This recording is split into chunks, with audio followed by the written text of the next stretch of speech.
Hello, Wool Shift Us listeners. Elysia here. Please come on inside. Go ahead and shut the door behind you. Don't let the snow in. And come curl up by the fire. For Luke and I have a tale to tell you, a tale of despair, of hope and redemption, a tale of ghostly spirits, the cruelty of man, and finding the inner spark that allows you to spread spots of brightness in a sometimes dark world. We're talking, of course, about A Christmas Carol. Luke, excited to talk about the 9 classics, 4 shorts, 5 feature films that we've got on the docket for today. And a partridge in a pear tree. Yeah, I am, and this is a very thorough list that you've come up with, Elysia. But I've really enjoyed watching all this content because some of these films are on a hard rotation. I watch them every year. Some, like the Alice the Sim 1951 version, I haven't watched in a very long time. Ditto the 1984 George C. Scott version, and those two had actually got kind of merged together in my head. So it was Yeah, actually to be kind honest, same. But yeah, I know it, you and I are going to differentiate hard on them today. yeah. So it was an interesting experience to kind of disaggregate those two films. But yeah, I've really enjoyed it. And by the way, it's a great night to be recording A Christmas Carol because it's absolutely pelting it down with rain here Oh, in yeah. Scotland. It's blowing a gale. In Amsterdam, too. It really is a night for ghost stories. Yeah. Yeah. Well, so the topic was your idea, and of course, we talked about that more in the intro episode. But now I feel like I've given you Christmas homework, so I hope, hope you're No, enjoying it. no, thank you very, very much, Elysia. Well, okay, so the intro episode that I mentioned, you can find that in this feed, and we already laid out everything we're going to be covering in the series. But here's what we're discussing today. Today, we're discussing the classic adaptations, or at least a large handful of the classic adaptations of A Christmas Carol. So that includes 2 early shorts, like the very first. So the 1901 Scrooge, which is only 6 minutes long. You can pause right now and watch it. You'll find that link in the show notes. Ditto for the 1910 A Christmas Carol, which is only 13 minutes long. Then we're going to talk about 3 of the most classic classics. So Luke just alluded to 2 of them. A Christmas Carol from 1951, starring Alistair Sim. A Christmas Carol from 1984, starring George C. Scott. And A Christmas Carol from 1999, starring Patrick Stewart. And we're going to talk also about like the first major musical version, the 1970 version, Scrooge, starring Albert Finney. And then we're going to round it out with some talk of some of the classic animated/children's versions. So there's the Oscar-winning 25-minute long 1971 short A Christmas Carol, and which actually stars Alistair Sim, and they have Marley from the 51 version back for that as well. So nice Yeah. callback. And we're going to talk about, of course, don't worry, The Muppet Christmas Carol from 1992, and also one last short, Mickey's Christmas Carol from 1983, which is only 26 minutes, which is my personal favorite. So yeah, you'll find links in the show notes where you can watch all of them, or yeah, I think all of them are available. 2 of them require a Disney Plus subscription. Before we start breaking them down, Luke, do you have overall favorites, least favorites you want to shout out up front? Okay. My favorite is very predictable. I talked about it in the preview episode. It's just a film that is tied up inexorably with Christmas for me, and that's the Muppets Christmas Carol. And Mm-hmm. it's almost not fair to judge that as a movie because it's just become like so much. It was how I was, like I said in the intro episode, it was how I was introduced to the story. Yeah, so that's definitely my favorite.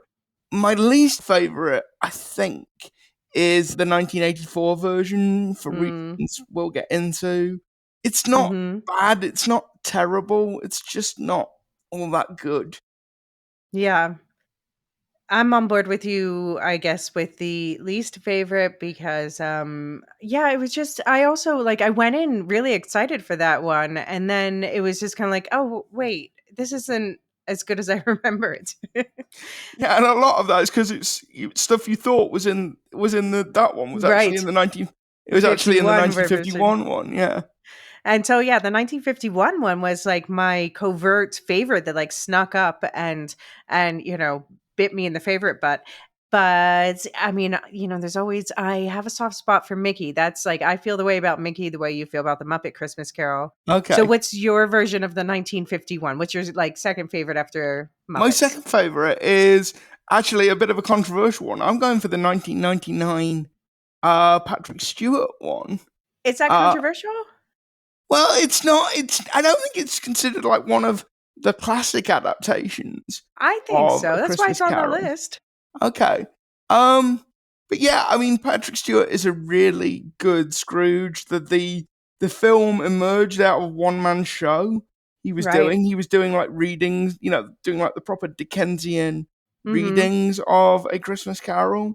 And that's where that came from. So he does a really good version of Scrooge at like every stage of his transformation and like OG unredeemed Scrooge Right. as well. And also like so many versions of A Christmas Carol get rid of the bit with the miners Yeah. and the guys on the ship, and that does that particular scene the Mhm. best of all of them. And also, anytime you throw in Silent Night into a Christmas movie, Mhm. you're gonna hit me straight in the feels. Yeah, they give you a Like, whole montage, so yeah, yeah, that is a strong point of that. I like that one too. I do like that one. yeah, Yeah. And also apparently that one other than obviously the one man show, its biggest influence that they cite is the 1951 version, my favorite. So see, they're kindred spirits. yeah. Okay. Well, as far as spoilers go, I mean, it seems silly to give out any sort of spoiler warning, especially for this episode. Maybe when we talk It's a about the Christmas twists. Carol, people.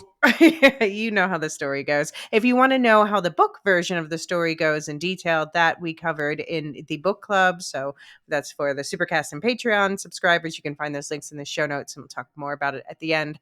Um, but for this episode, yeah, we are talking about the classics, the ones that we've handpicked for this year. I think we've already pretty much decided we're doing this again next year, if not the year after as well. There are so many adaptations of I know. A Christmas Carol. It's untrue. Yeah, it's overwhelming. So for this episode with the classics, what we're gonna do is I listed them out in little groupings, and we're gonna talk about them first in those little groupings, give a little backstory on the films, what's special and notable about each of them, and then we're going to go into the Christmas pit of hell to go.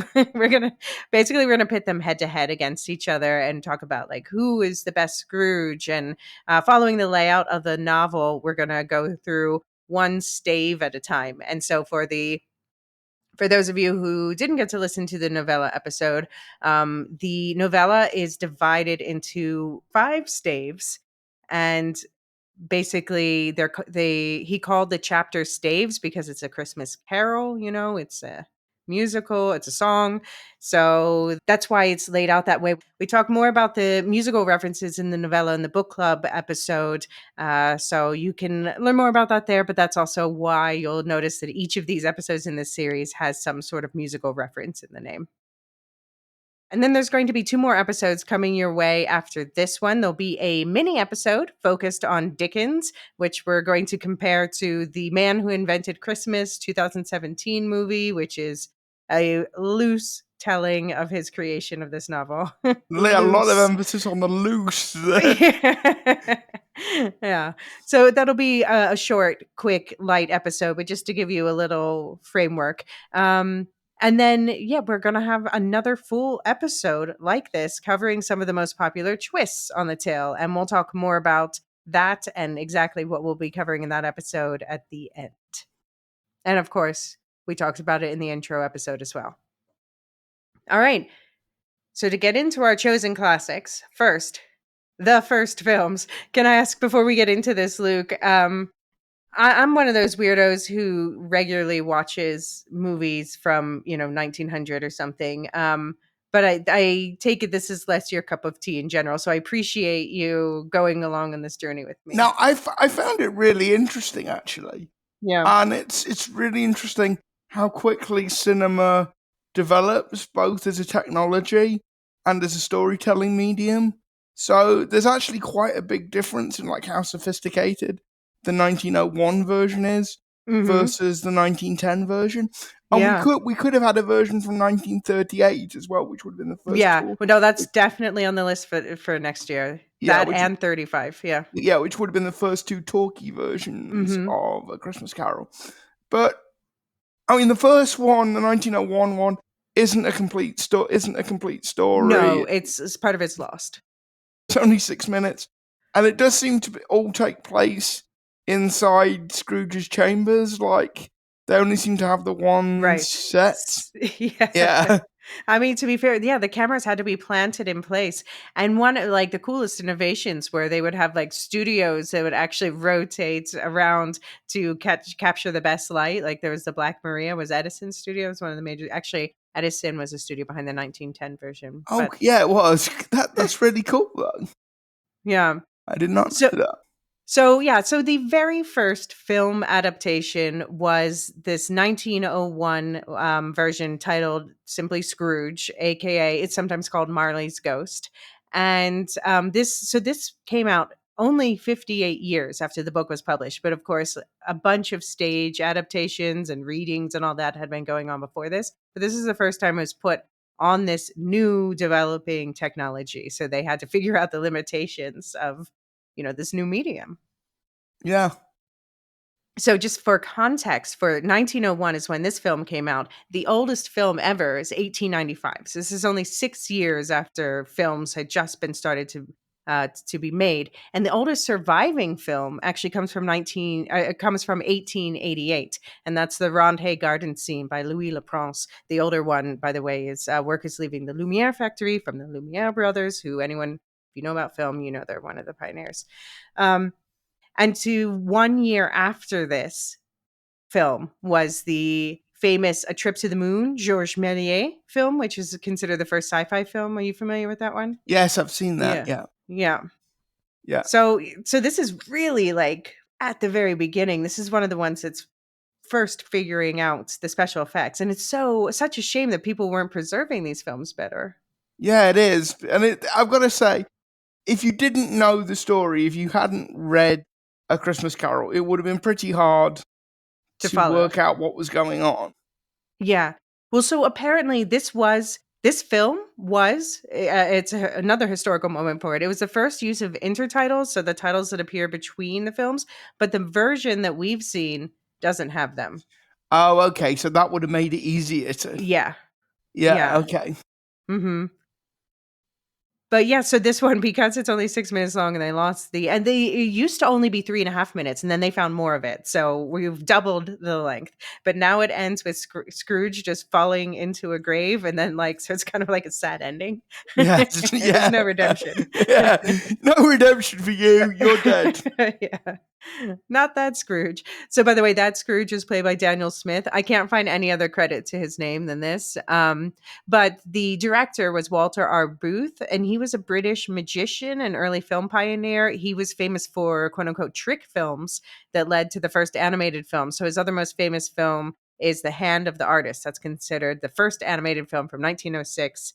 And yeah, he had been making films for 2 years by this point when he made this.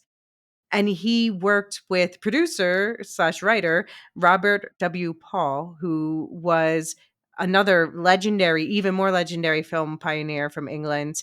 And he invented also a lot of technical side. So he had some innovations with portable cameras, and he also built something called the cinematograph camera number 1 in 1896, and this was the first camera to feature a reverse cranking, which allowed for the same film footage to be exposed more than once. And so they were able to superimpose multiple images in one film.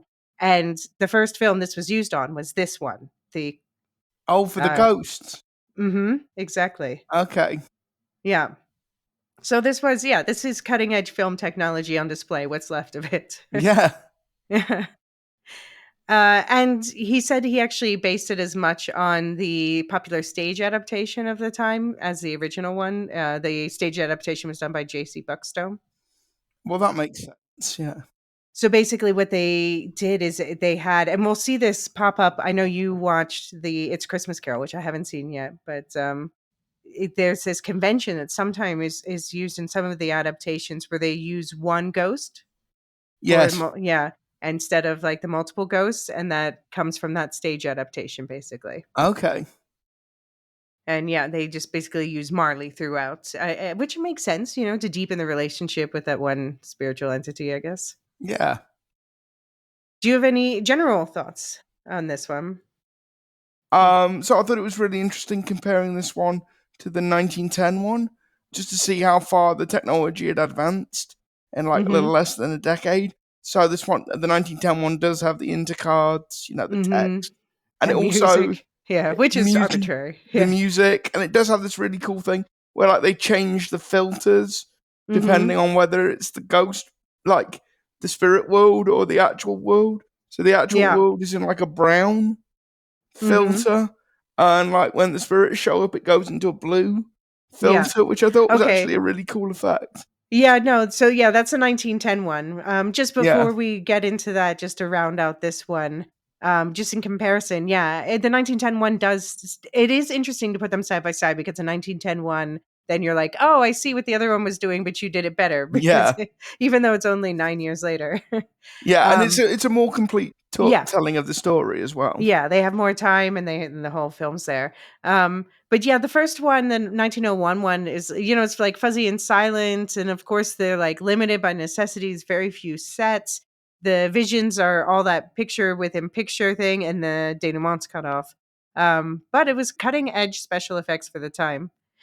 I just want to point out there was the second ever film adaptation was actually done in 1908 called A Christmas Carol, and that was actually the first American adaptation. It was filmed in Chicago by it was starring the British American early actor Tom Ricketts, but that version is considered lost. However, just to point out why we are missing out, the Moving Picture World magazine, which was the premier magazine of early filmmaking, says it is impossible to praise this film too highly. It reproduces the story as closely as it is possible to do in a film, and the technical excellence of the work cannot be questioned. The photography, the staging, and the acting are all of the best, and the story told is always impressive. Such films cannot be too highly commended. They are a welcome relief from the riot of bloodshed which has marred the moving picture shows of New York and other cities for far too long. I'm like, it's 1908. How long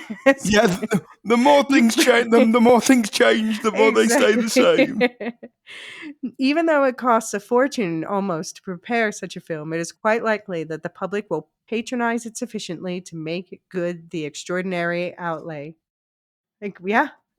Yeah, like nothing changes about the film industry. No. It's just funny. Like, I've watched these early films. Like, please show me. I'm just out of curious. Where's the riot of bloodshed? Yeah, where's the bloodshed? But anyway, yeah.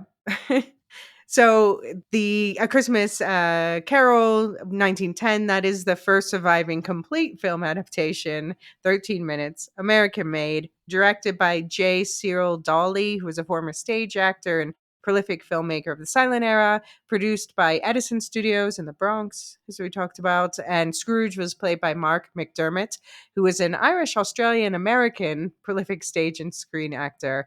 And also of note, Cratchit was played by Charles Stanton Ogle, who's best known as the original Frankenstein's monster in 1910 and Long John Silver in 1920. I've watched that 1910 Frankenstein, and it's different. Which Okay. is, yeah, I like it. I like it. I always have the picture of him. He just looks so different than you picture Frankenstein, and he's more like a shaggy swamp guy. Okay, interesting. Hmm. So, okay, so you liked this one, you said more for the different, they use the color filters and Yeah, and it's just, I mean, it's nothing against the 1901 one, no, but no, no. it's just a complete version of the story. It is like, it's almost beginning to end adaptation of And A Christmas Carol, and having the cards, the text does make it Mhm. easier to follow where we Mhm. are in the story. And I love the physicality of the acting. There's a lot of pointing, and like all the acting is very big gestures because it has to Mhm. be like really broad to get the point across. Yeah. Yeah, I mean, it's interesting because we see like they're obviously it's iterations of the same special effects they were using 9 years earlier, but they've gotten more advanced now and they're much cleaner and crisper. The one weird thing was that like the framing, it I guess because they couldn't really move the camera, sometimes the framing would be cut off weirdly, like you're watching like half of a dinner scene. Like what are we doing here? Yeah, it's like they really hadn't quite worked out the blocking of it, like Right. where to put everybody so everybody Yeah. was in shot. Yeah, Yeah. But yeah, and of course they have to really simplify the story because you only get some title cards to clue you in. And as you said, they have to use a lot of gestures. yeah, a lot of pointing and a lot Right. of open mouth horror. Yeah. But yeah, I mean, it can't compare to what comes later, but it's really interesting to see where it comes from. And I noticed they use the blue specifically for the ghost scenes. And it's really faithful, but like super simplified. And wouldn't you just love to get a time machine and go back and watch that in a cinema with an audience? I'd love to know what the audience reaction to that Yeah. was, because like you look at it and think, oh, this is interesting, but it's really basic. But you Hmm. make the point that it's absolutely cutting edge technology for its time. So like I've always wondered with like a trip to the moon, like if I ever had a time machine, like I'd want to go back and watch that in a cinema with an Right. audience to see what people's reaction would be. Yeah, exactly. Well, yeah, even those like train ones, just to see them, the train coming at you and like, Yeah, whoa. yeah, yeah. It's like in Silo when they see Juliet watching the video of George and they're like, whoa, it's like he's in the room. Yeah. Yeah. Yeah, yeah. And also I just want to point out that I think so in the novella, Scrooge does not take the turkey and stuff to the Cratchits himself at the end. No. In this version, he does. So I guess in a lot of versions after this, that happens too. So I guess this could be the first one that started that, Yeah, that unless, started that particular twist hmm on the story. Yeah. yeah, maybe, Yeah, quite possibly. yeah.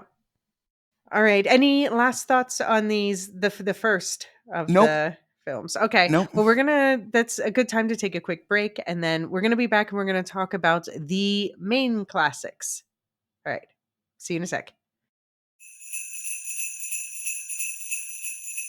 Okay.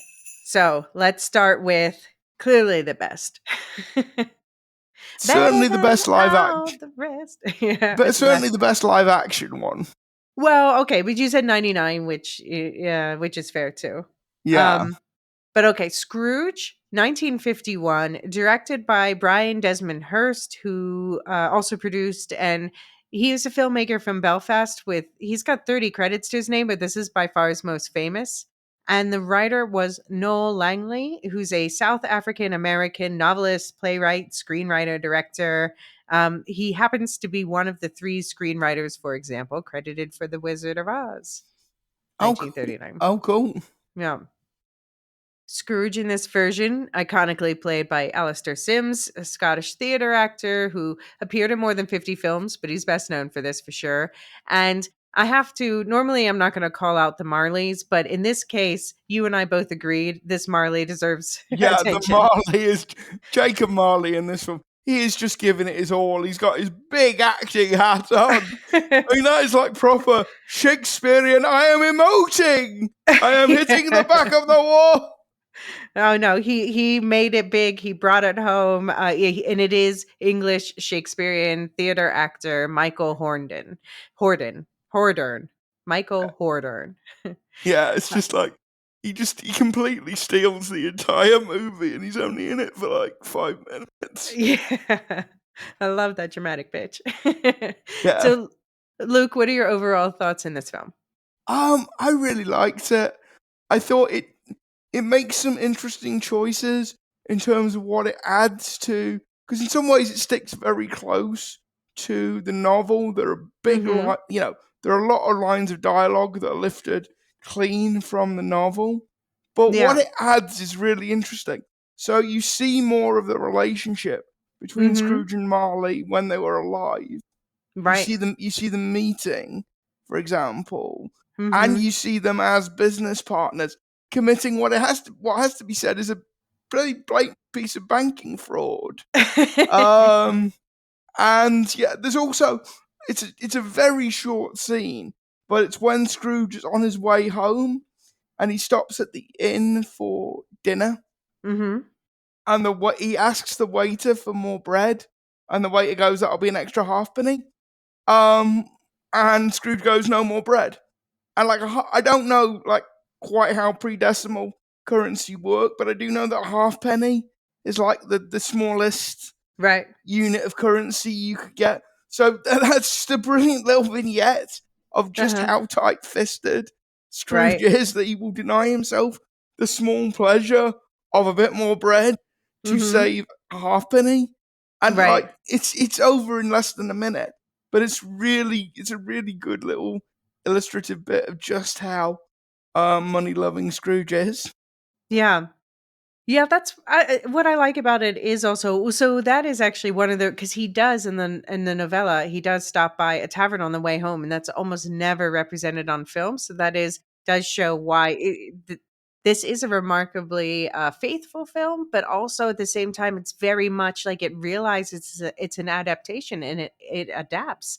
And as you said, like it adds not just more backstory with Marley, but also like even well, more backstory to the love story, more even the people at the end who have his belongings, you know, who steal his belongings and sell them. They are seated in throughout the movie. Yeah, because the like two of them are working as like domestic staff Mm-hmm. for Scrooge, and actually that makes that whole scene in the pawnbrokers much more affecting in a way, Right. because Exactly. these aren't three random people.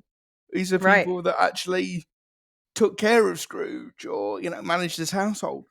The other thing, from a British point of view, is young Scrooge is played by George Cole, Mm-hmm. who is it's really weird seeing George Cole as a young man, because if you're British, you'll know George Cole as an old man in the sitcom Minder, which is like a he's playing like for an American audience, he's playing like an Archie Bunker Okay. type character in Minder.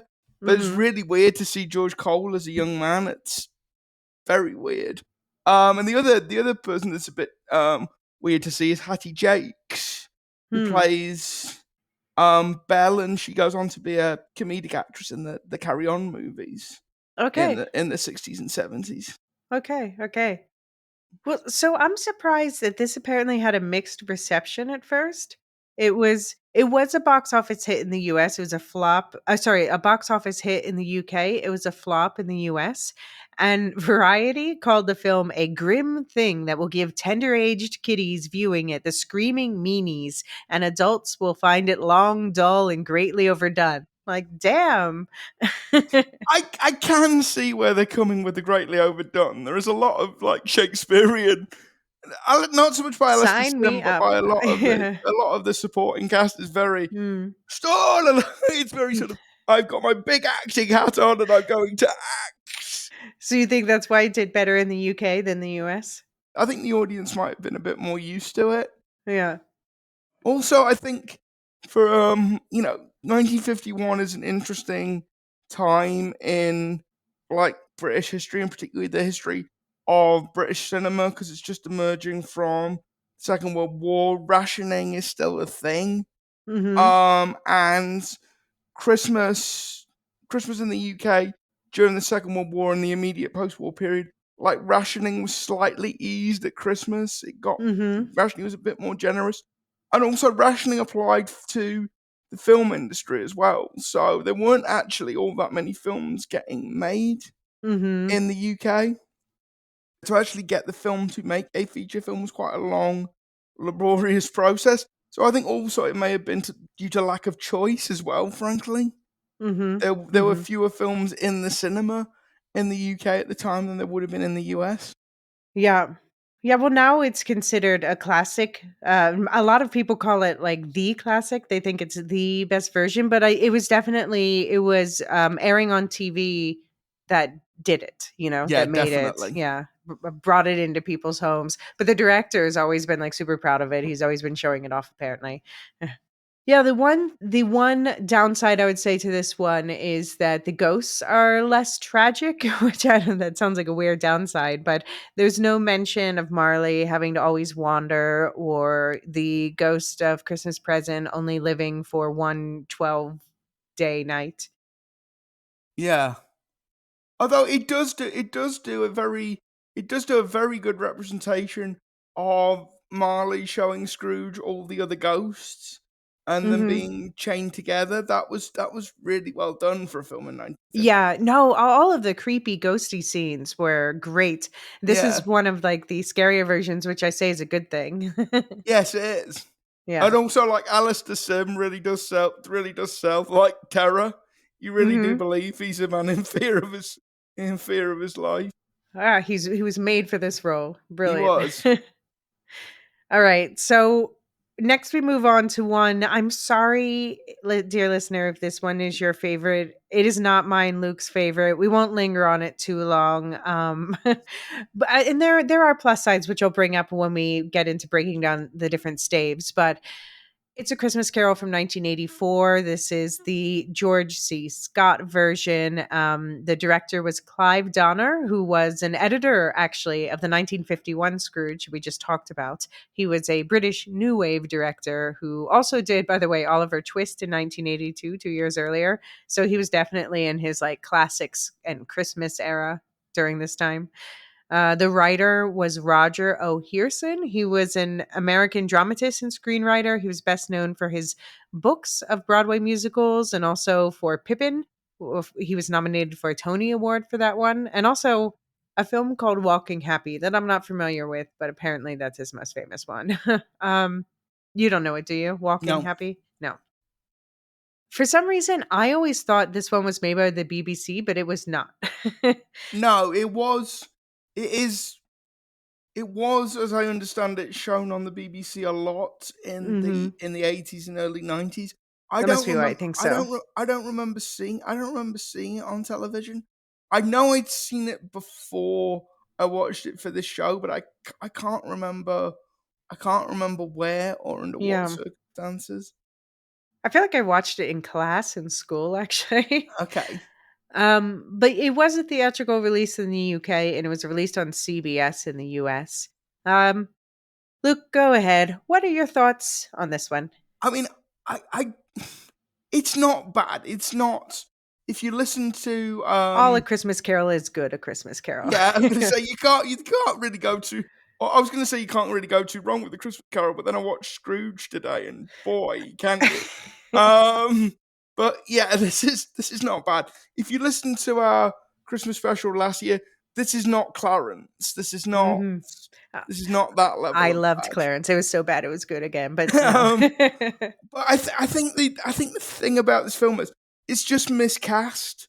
Like Hmm. George C. Scott is a fine actor, but Hmm. he's not Ebenezer Scrooge. There is just something about it's hard to know what it is, but there's something about his performance that's just a little bit off. And the same with David Warner as Bob Cratchit. Bob Cratchit's meant to be this very meek, very mild, very sort of retiring character. And David Warner, great character actor, loved him in Star Trek Five, loved him in Star Trek Six.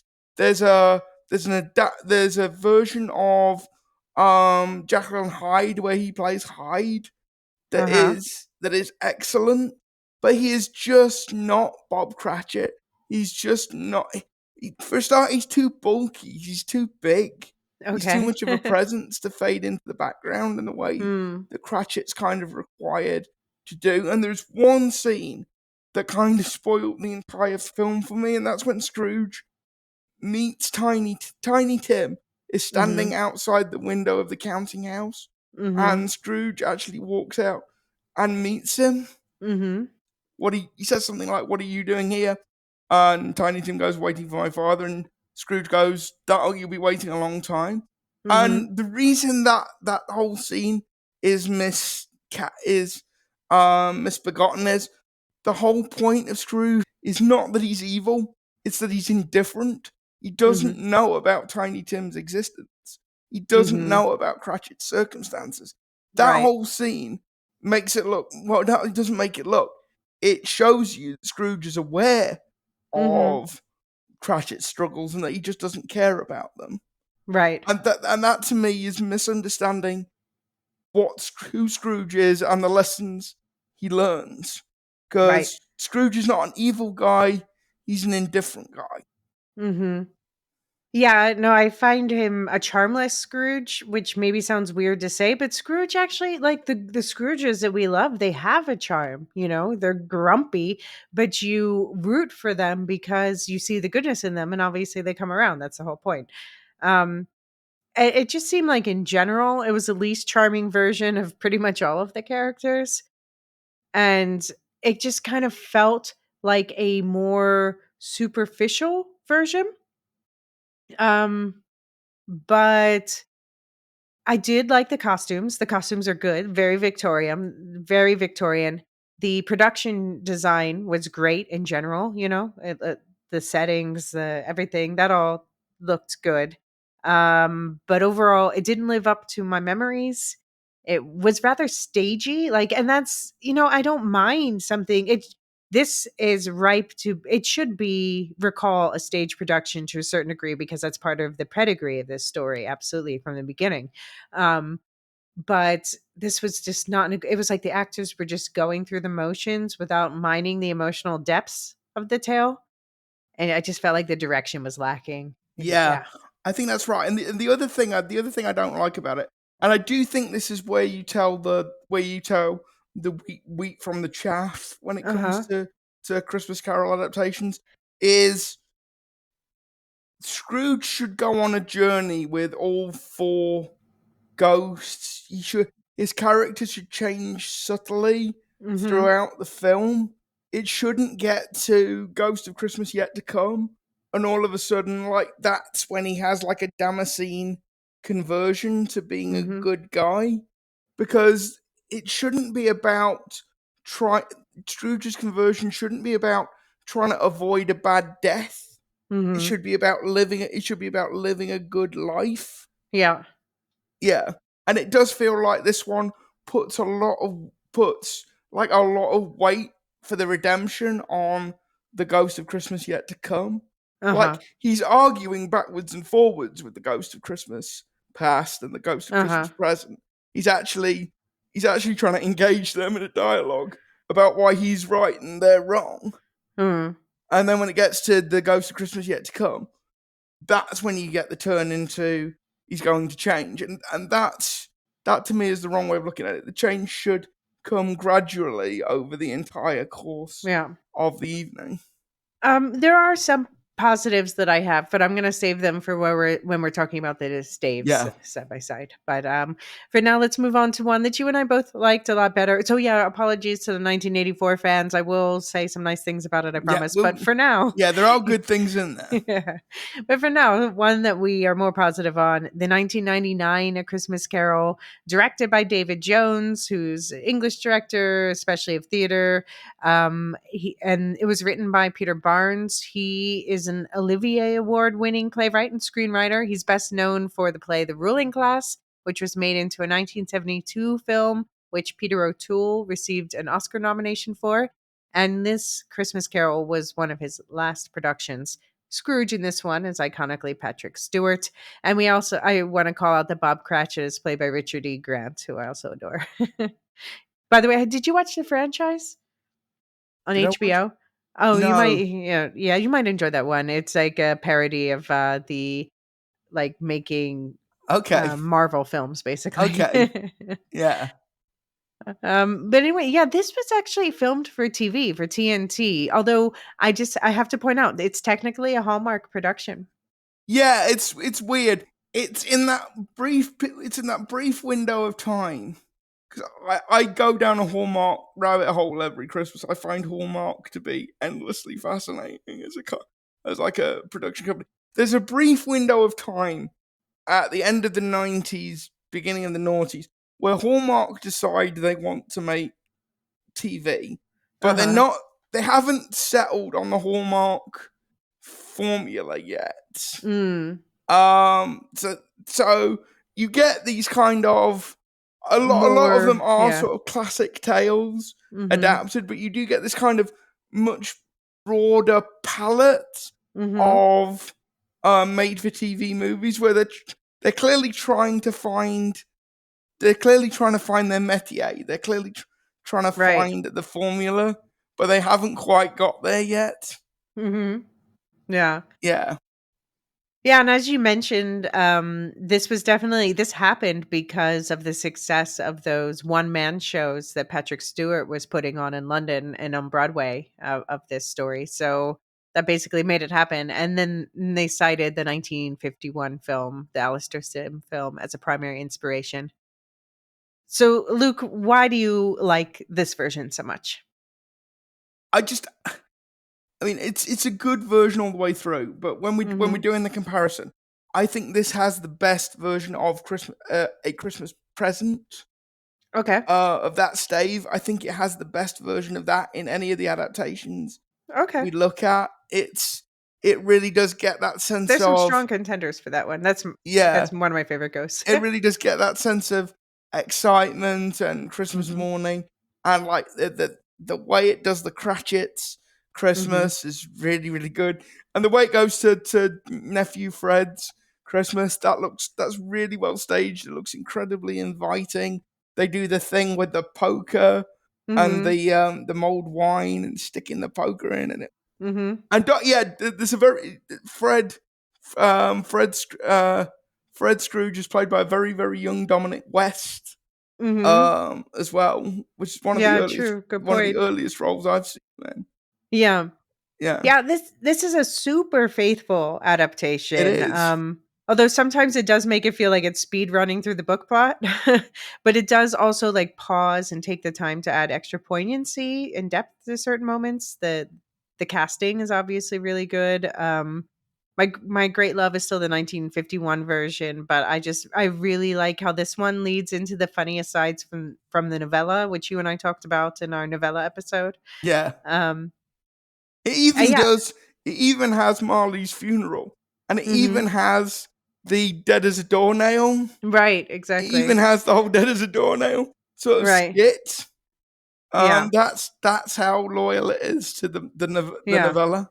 But it's funny, you can watch it on YouTube. There's a link in the show notes, but it has commercial breaks built in. Like it's one of the more quality versions, but it was made for TV. And Yeah, and yeah. what I find really amazing about Patrick Stewart's performance is Patrick Stewart, obviously at that point in his career, is really recognizable as Mhm. Professor X, as Jean Luc Right. Picard, but you never once, No.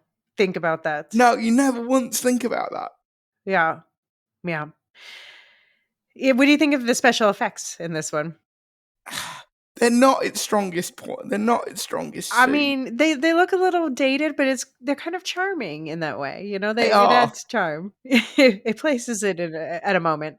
If you hit me with like a big choral version of Silent Night, you're gonna hit me straight in the feels. Like, Yeah. yeah, that just the whole scene with the miners and the sailors and yeah, just got me right there. Mhm. Yeah. Yeah. All right. Well, we'll come back and talk about this more when we pit them all head to head. But switching gears, we're going to talk about what many people consider the OG musical. There actually is an older one, but it was considered lost and has been mostly found. That's definitely on the list for next year too. But this year, we're talking about Scrooge from 1970, starring Albert Finney, who, aka Daddy Warbucks, for any other Annie fans out there. This one was directed by Ronald Neame, and He is best known. Oh yeah, he got an Academy Award nomination for special effects for his British war film in 1943, One of Our Aircraft, and he also produced Great Expectations and Oliver Twist. Like, he was super big in the 40s. This is 1970. He's received several Academy Award nominations for writing, but he shifted toward directing, and this is kind of toward the end of the height of his career. The writer was Leslie Bricusse, who's known especially for musicals and music and lyrics across films, like especially you might know a little film called Willy Wonka. Oh yes. Oh or yes. certain or certain songs from James Bond films. And the score was arranged and conducted by Ian Fraser. And the posters, I love this. The posters for Scrooge included the tagline, "What the Dickens have they done to Scrooge?" Because people hate musicals. That's still a thing. They think they hate musicals and then they love them. It was a modest financial success, though, and the reviews, they leaned positive. And Finney won the Golden Globe Award for Best Actor in a Musical and Comedy in 1971. And the film received 4 Academy Award nominations, including Best Original Song for Thank You Very Much. Sorry for anyone who has that in your head. You're welcome. But also for score, costume design, and art direction. So, Luke, what were your overall thoughts on this one? I enjoyed the heck out of this. Um, by the way, I've got thank you very much. Thank you Thank very you very much. much. That's the nicest thing that anybody's ever. But that has been grinding through my head for 3 days solid now. I may need surgery to get that thing removed. Worthy Academy Award nominee. Absolutely. And I'm not surprised that it got nominated for cinematography because the street scenes when they're walking through Camden Town and all the Hmm. shops and stalls, it all looks really colourful and inviting. Hmm. Um, and again, very strong Cratchit, Hmm. like the Cratchit, like the entire family Cratchit in this. Um, I do have a couple of niggles. I, Okay. I actually don't like Albert Finney's performance Oh. very much. Hmm. I think he sort of plays Scrooge as he almost goes a bit too far. He kind of plays him as a bit of a hobgoblin Hmm. type of figure. And also, I don't know whether this is deliberate or whether it's just Finney's singing voice. But when he's singing the songs, he's got a really unpleasant Well, singing voice. one of my notes in here is that movie doesn't care if some of the cast can't sing. Most Yeah, of the musicals numbers are subdued anyway. Albert Finney definitely can't. It's like Pierce Brosnan levels Yeah. Well, of that's the bad. thing. On the musical side, it's like there is that one standout song, and then the other ones are just kind of. Couldn't tell you another song that's in the film right now. We're gonna watch for the twist. We're gonna watch one that's kind of a loose remake of this, so that might jog our heads a little bit. But I have a feeling at the end of it, we're still just gonna be singing. Thank you very much. Thank you very much. By the way, the choreography for Thank You Very Much Oh, is mwah. brilliant as well. Yeah, absolutely. Yeah. Yeah, but it is like they put everything into that one song. Yeah. Like, this is it. This is the Well, money shot. Yeah. but the thing is, out of all the musicals that I've watched so far for this project, like, that is a song that's still stuck in my head. Like, I'm in the middle of Spirited right now, with my second rewatch, and Okay. there's some good songs in there, but none of them that I'm gonna be singing for, like, 2 weeks, like, "Thank you very Yeah. much." And also, this is like where it gets quite far away from the novella. But the Mhm. scene where like Scrooge is given a guided tour of hell Oh, by yeah. Oh, Marley, bravo. yeah, just chef's kiss, Yeah, 10 out of 10. we're obviously gonna get back to talking about that, yeah. Yeah. Um, but yeah, it's not really like one of the most faithful adaptations. It still is, when it comes to the twist, it's not in the twist realm. It's still definitely that story. But there's like a warmth and like a kind of it's a camp story, you know? I Yeah. read that quote in the novella episode from, the intro to the 1905 version of the novella where they're saying like Charles Dickens loves some high camp, bitch, basically. I'm paraphrasing, but Yeah, he does. He does. hmm and this is a camp story, but it has like warmth and silliness, and I yeah, it's kind of one of my favorites in this list. No. Yeah. Also, Kenneth Moore as the Ghost of Christmas Present under some very, very, very heavy prosthetic Mm, makeup. If you didn't tell me that was Kenneth Moore, I wouldn't have found that out. And that is such a different role for him to play. Like growing up, Kenneth Moore was always the guy. He always played the hero in like Second World War films. So he was yeah. Douglas Bader. He was the commander out of Sink the Bismarck. He's got this classic sort of 40s, 50s film star looks. And by the 1970s, he kind of transitioned into doing television. But hmm like, if you'd ask me to name a character to play an avuncular giant, Kenneth Moore would have been the last person I would have picked for that role. And yet he does it perfectly fine. Yeah, yeah. Yeah. So, okay, I have to read a quote from my letterbox review of this film. So, some of the changes are for the better, a better look at the heyday of Scrooge's great love. Some a bit confusing. Isabel's daughter is married to his nephew, or what?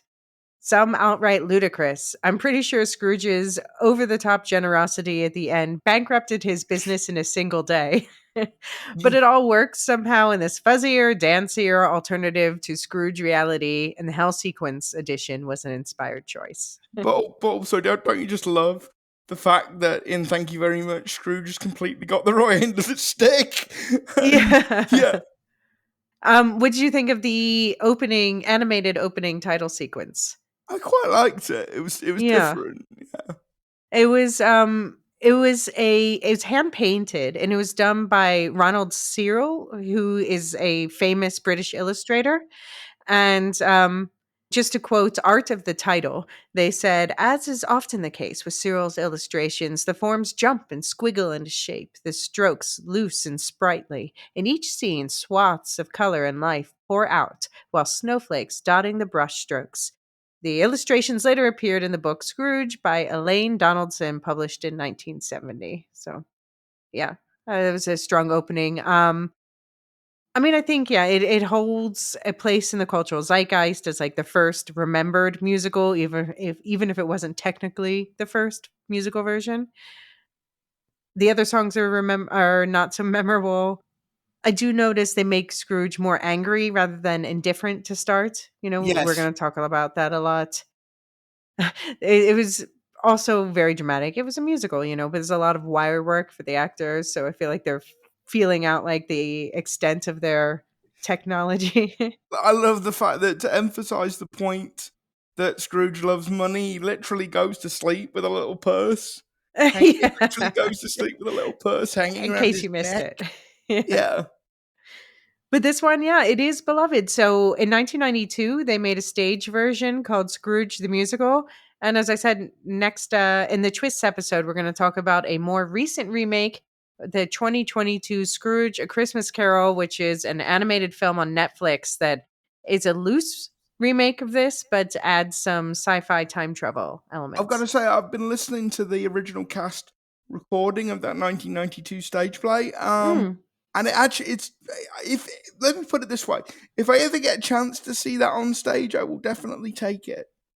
yeah. Yeah, I Yeah, would too. Yeah. yeah, Especially with a good cast. It would be a lot of fun. yeah. All right. Any final thoughts on this one before we go into? No, except I will be singing "Thank You Very Much" from now to the day I die. Thank you very much for the very fucking song. Yeah, it's stuck in my cerebellum forever. All right. So there's three films in this last version. I kind of lumped A Christmas Carol, the 1971 animated short, in here, but I'm not really sure that it's the most child friendly of the versions, to be honest. I guess it is. Like they don't even have alcohol in it. So I No, guess it's but it's an Oscar winner. It won Best Animated Short for its year. It's 25 minutes long. It was released on ABC in the US, and then later they released it theatrically because it was so popular. But then some industry people were like, oh, well, how can a film that was originally released on TV win an Oscar? It has to be released in a theater first. So they ended up changing the rules because of this and saying any film that was released on TV first is disqualified for an Oscar. Like, you snobby bitches. Yeah.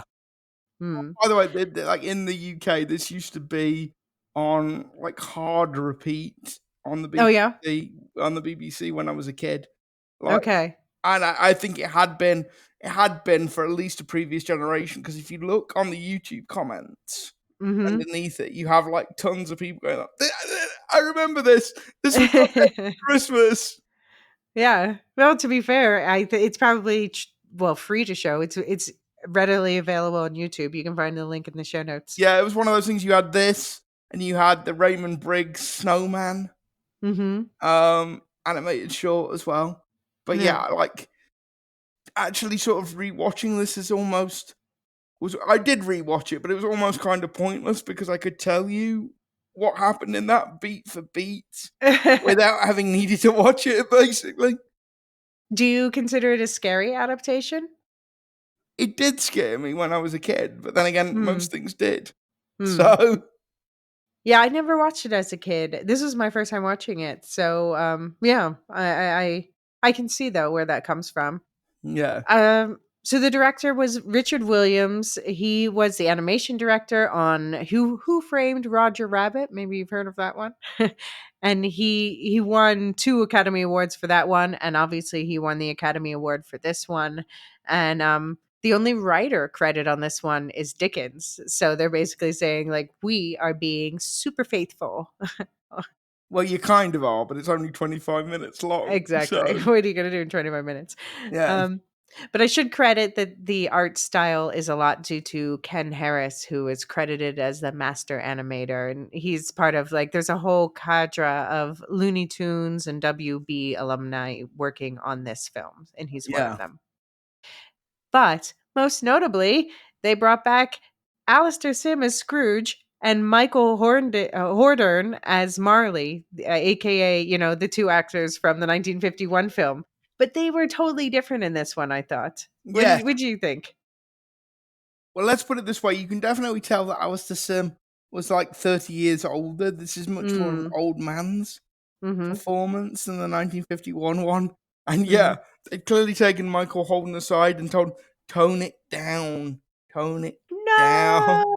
I mean, you can see the directing's definitely different. Yeah. Yeah. What are your overall thoughts on this one? I mean, again, this is kind of like with the Muppets. I can't separate this from just a well of nostalgia and yeah, but it's a very good children's adaptation, I think, Mhm. of A Christmas Carol, because it does. A Christmas Carol it is a ghost story. It is meant to be. Mhm. It is meant to be scary. That particularly when Marley shows up, that is played. Right. That is played for horror. And I think in 25 minutes, um, it really does get to the it cuts a fair bit out, but it does get the essence of the story across Yeah. quite well. Yeah. Yeah, no, yeah, I think it's surprisingly faithful given the short runtime. But yet the pacing always feels on point, despite the fact Yeah. it's so short. It doesn't feel rushed. No, it Um, doesn't. I love, obviously, like I said, that they brought back the Scrooge and Marley, my Scrooge and Marley, but it is like all of the characters' deliveries of the classic lines don't work as well for me as they did in the 1951 film, and I think it's because they were like told to be more subdued, basically. Yes, definitely. And I appreciate the animation style more than I personally love it. Although I appreciate or I love that they do add like the most book faithful touches. For instance, the Ghost of Christmas Past. We're going to talk about that when we get into the individual staves, but this is of the ones we're talking about this year. This is the most faithful Ghost of Christmas Past. Yeah. Yeah. And yeah, I can see why this won the animated short Oscar for sure. Just the animation in general lets them be very visually faithful. Um, yeah, it works for me. Yeah. Any other thoughts on this one? No, like I say, it's like taking a warm bath in nostalgia. It's great. Well, now that you've dipped your toe in the water, get ready to, cuddle into the bath Yeah. because we're going to talk about your favorite. I know a lot of people at home, this is a lot of people's favorite. The Muppet Christmas Carol, 1992. This was only the fourth Muppets theatrical film. And I just want to point out that we watched the version with the cut song When Love Is Gone, right? Yes. Yeah. And actually, I'm so because last year when I watched it on Mm-hmm. Disney Plus, I was like, "Where's the song?" Because Mm. the version I had on VHS, Right. that's the version we watched. Mm-hmm. I don't know when "The Love Is Gone" was cut. Was it cut from the theatrical Yeah, it was cut from the release? theatrical version, but it's in a lot of the home releases because Okay. basically they're like, it's too sad for children because it's about Scrooge and, his girl breaking up. But yeah, for me, it's the best song in the whole thing. Yeah, it definitely is. So It if you are watching on Disney Plus, which is how I think both of us watched it, it's not the main Disney Plus version has that song cut. But if you go to the extras, if you open the movie, go to the extras tab. Under the extras tab, you'll see one that says like full version or something like that, and that has a song in it. And there's also you can just watch the scene on its own under the extras tab as well. Yeah, So but I'm so relieved that I got to watch the proper version of it this right. year because it was so disconcerting when I Why would watched they it. not make that like the main version? Like, Yeah, come on. no, it's yeah. What are you Yeah. talking about? It's too sad. No, it's It makes the film. Children need to well, I wouldn't understand go depth. quite that far, but yeah, Oh, for me it does. it's a major bit of the film. So yeah, this is my favorite version of um this is my favorite film version of A Christmas Carol. It's where I was originally, like I said in the introductory episode, it's where I was originally introduced to the story. Mhm. It was the last Christmas present I was bought by both of my grandparents on my Mhm. mum's side. So I got the VHS of this, and my brother got the VHS of Aladdin, Ah, the Disney, I like his. Oh, they yeah, the came out cartoon. they were competing head to head in the Yeah, theater. yeah. Um, so yeah, I mean, I am here to tell the story, and I am here for the food. It made me laugh when I was 8. It made me laugh when I'm 41. There's so many great lines in this. Mm. Mr. Dickens, Charlie, are you heights? Didn't even break his concentration. What was it? Okay, how do you know what they're doing? We're down here and they're up there. Storytellers are omniscient. Oh, hoity-toity, Mr. Godlike powers. No, I'm really glad that this one brings so many people so much joy. Um, it it was directed by Brian Henson, who's the son of Jim Henson, and this is only 2 years after his father's death. So this is like in the beginning of him sort of establishing himself independently, and obviously this was a big one for him ultimately. It was written by Jerry Jewell, who's also mostly known for Muppet stuff, and the film's original score was composed by Miles Goodman, with songs written by Paul Williams, and Scrooge was played as a human by Michael Caine. This was actually the first Muppets film to be produced by Walt Disney Pictures. Later Disney would acquire, the rights to the Muppets characters in 2004. So like 12 years after this, but this was the first one that they produced. And after the script was submitted for approval, it was going to be an ABC show. It was going to be an ABC TV movie, but then the executives of Walt Disney were like, wait, let's make this a theatrical release. Yeah, and they were absolutely right. Yeah. Apparently, they considered a few people to try to be Ebenezer Scrooge before they settled on Michael Caine. So I know they considered an American comedian, George Carlin. I know him. I don't know the English actors, David Hemmings, Ron Moody, and David Warner. Do you know those names? Well, David Warner was Cratchit in Oh. the '84 version. Oh, That's okay. David Warner. Okay. And I know David Hemming, and boy, did they dodge a bullet there, because David Hemming is not Ebenezer Scrooge. Mm. I'm trying to think what you would know David Hemming from. Mm. Have you seen Gladiator? Not the sequel that just came out, but The original, the sure, of original course. Gladiator. I rewatched it recently, yeah. He is David Hemming is the guy, is the announcer in the Colosseum. The Okay. guy wearing the wig. Mm. Who isn't Okay. that's David Hemming. Okay. Okay, well, I mean, I'm glad they went with Michael Caine. That Yeah, and seems it's an he's the best part of the film for me for sure. it's an interesting point in Michael Caine's career, because like Mm. Michael Caine had a very shaky 1980s, because he'd kind of entered that dead zone for actors where they're too old to play like the leading man, but they're not Mhm. old enough to play Mm. like the wise elder. It's You're that right. sort of valley of middle age. Um, and I always feel like this is the moment where Michael Caine's career sort of enters its sort of latter phase. And Mhm. yeah, it's a brilliant performance. And what makes it so good is he takes it seriously. He plays it Mhm. dead straight. Well, he says he was quoted saying, "I'm going to play this movie like I'm working with the Royal Shakespeare Company. I will never wink. I will never do anything muppety. I'm going to play Scrooge as if it is an utterly dramatic role and there are no puppets around me." And I personally appreciate that. Yeah, it's a brilliant acting choice, because it allows the Muppets to be as Muppety as you like, without the film losing a sense of realism is too strong a word, but gravity. Mhm. Yeah. Yeah. Yeah, He says he took inspiration from the role from the Wall Street cheats and embezzlers. I thought they represented a very good picture of meanness and greed, which is basically Scrooge was a prototype of these Wall Street cheats and yeah. embezzlers. So, yeah. um, it turned out it was not as big a success as as Disney predicted, but obviously it became a classic. Obviously, you love this. Anything else you want to let out about your love before I get into Just, my just, feelings? just so many good lines. How would the Mhm. bookkeepers like to spend the Christmas on the unemployment line? He waved. Also, also, because this is how I was introduced to the story.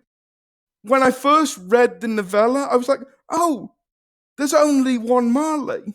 Mm. That's weird. Where'd the other one? Because obviously they've got Statler and Waldorf Uh-huh. as Marley and Marlon. Oh, right. So you were expecting it Yeah, to I be was expecting two of them, and Mm. every year it makes me smirk that there's Jacob and Robert Marley. Mhm. It's just a wonderful little in joke. Yeah, so you know this about me. I have to be upfront with listeners. If you want to hear me get as excited about as Luke sounds now talking about the Muppets, you've got to ask me about Muppet Babies. But otherwise, the live action Muppets are just not really my thing. And I know that I am like the outlier in this. I know, like, I always feel like I'm saying bah humbug when I talk about the Muppets. I know it's like my least popular take out there, but the humor is just not my humor. It's very like violent toward each other and just kind of, I don't know, it just doesn't, it's not for me. Just slapstick in general is not for me. Although I do love the Jim Henson Labyrinth and Dark Crystal. So take all Yeah, that so for what it's it's worth. not a Jim Henson thing. Then it's specifically the Muppets. Yeah. It's Okay. specifically the Muppets. Yeah. Yeah. Yeah, it's just you know what? And it's also like Sesame Street doesn't do it for me either. I was always like as a kid, I was too precocious. When they put me in front of Sesame Street, I'd be like, "Why are you talking down to me? Count. I can count." But anyway, so with that out of the way, I'm going to focus on the things I do like because I know how much people love this. So, Michael Caine makes a great Scrooge. He's got a lot of pathos. I would love to see him and do play that role again. I think the songs are decent, especially the "When Love Is Gone" song. Um, and yeah, it's surprisingly faithful adaptation at times. And I just absolutely love that they thought of Fozziewig. that's brilliant, and that's exactly as it should be. Makes the universe feel right.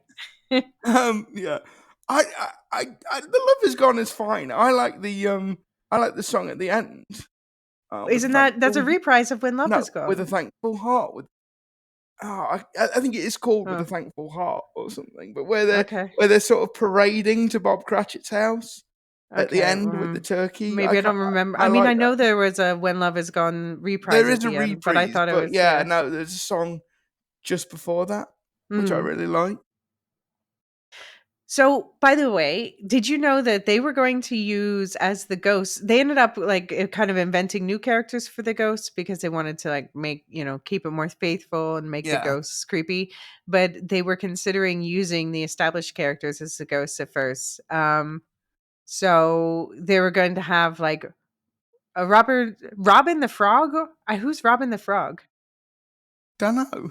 Do they mean Kermit? I don't know. Or No, Scooter. I know who Scooter is yeah. as the Ghost of Christmas Past. They were considering Miss Piggy for the Ghost of Christmas Present, which actually I think was a better fit than Mrs. Cratchit personality wise. Actually, see, this is one of the reasons I like A Muppet's Christmas Carol over other Muppets media because it doesn't actually rely that much on Kermit and Miss Piggy. I don't care for Miss I just think Piggy all she's that much. miscast as Miss Cratchit, and she would have been a better Ghost of Christmas Present. Okay. Gonzo, before they decided to make him Dickens, he was considered, or Animal was considered as a ghost of Christmas yet to come. I feel like Animal would have been a good one because he doesn't talk. Yeah, Animal would have been a good one. But yeah, they ended up choosing new characters because yeah. Um, Gonzo is Dickens. Gonzo is Dickens. Just inspired. yeah, He will be apparently he will be they coming round that corner now.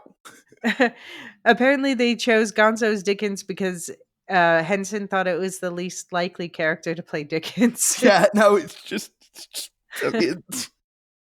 um, So I found this interesting because they have humans and and puppets together. So they would have to have like these open floors, and they would have like Michael Caine would just be walking on thin beams on open floors, so that people could stick the puppets up between Oh, the really? gaps in the floors around him. I didn't Yeah, know that. I didn't know that. and then they would do other shots where they put the floors back so he could like walk and have it look normal. Okay, cool. Yeah. But yeah, I don't so this Dickens narration thing, this obviously comes back from the original readings and stage plays from even before the first adaptation, but I felt like in this case it made the Scrooge feel more distant from the viewer. No, I'm sorry. Like Yeah, I Gonzo and know. We're not going to no, agree we're on not this. going to agree on this. um, yeah, I'm so glad that you love it. Do you want to gush about it one more time before we move on Just to my yeah, favorite? no, it's just like I say, just so many good lines. hmm Um, I had like 1,600 brothers and sisters.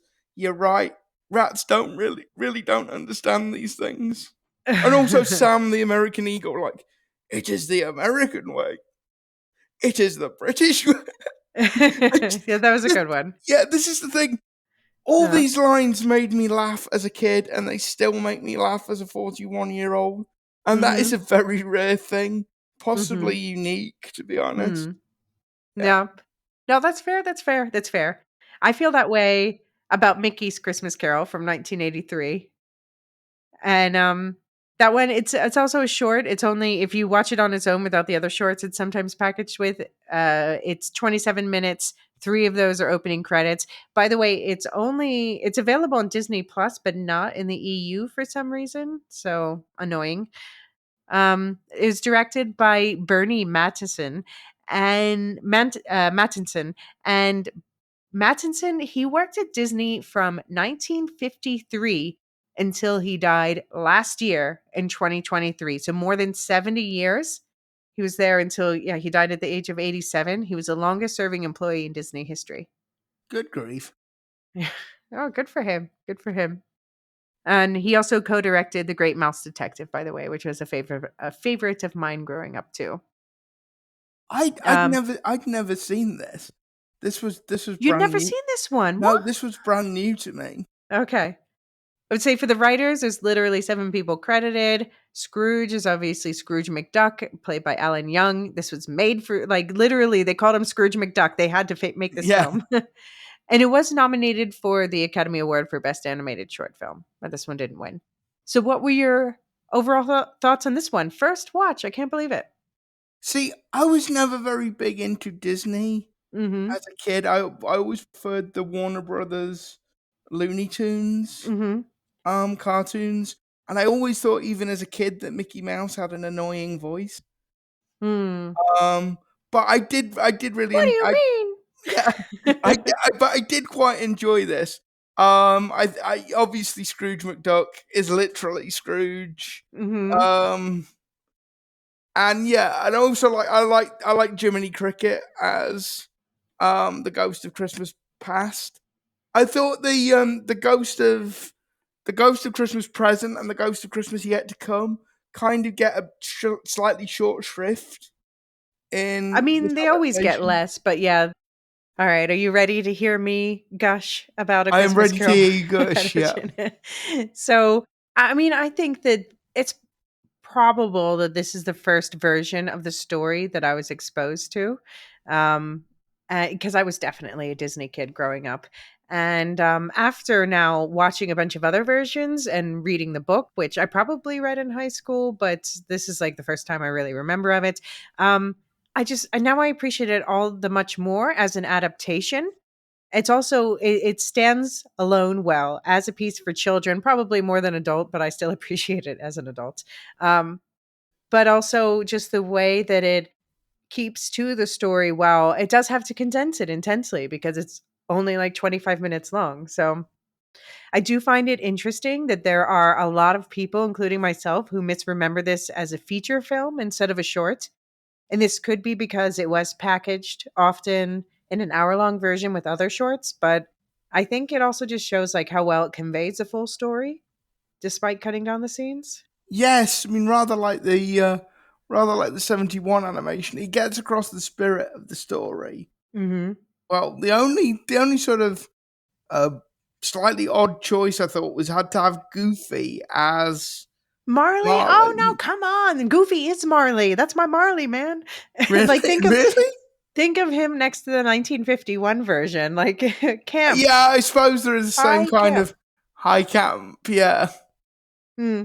and I do like the watch the first step. Wow, that goofy like little scream thing of his that he does. Yeah, the steps sequence is iconic, Yeah, yeah. But I just think that this adaptation makes a lot of smart decisions, and so you get, like, that warm-hearted Disney animation silliness, but it never feels rushed.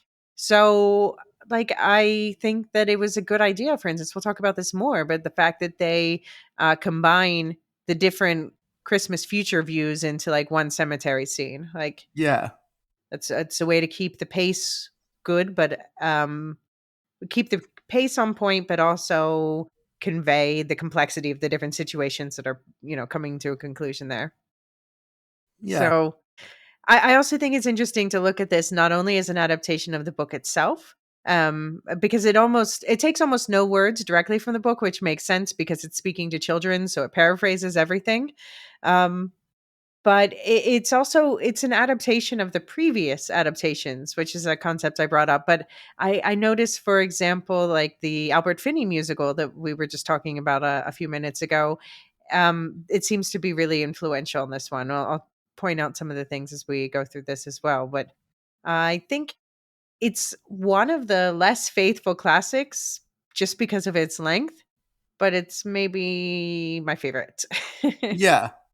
No, and like this is the thing, like all of these adaptations are caught up in your own memories of them and your own sense of nostalgia. So it's really not for anybody else to say Yeah. what's yeah, it's it's kind of what affected you. And But like technically, I think it's good yeah, no, too. it Yeah. is. It is. And it had been like the first because I watched the making of featurette Uh-huh. that you sent me as well. Yeah. And I hadn't realized it had been that long since there'd been a Mickey Mouse. There'd been like Yeah. it was 30 like 30 years. years since there'd been a Mickey Mouse cartoon.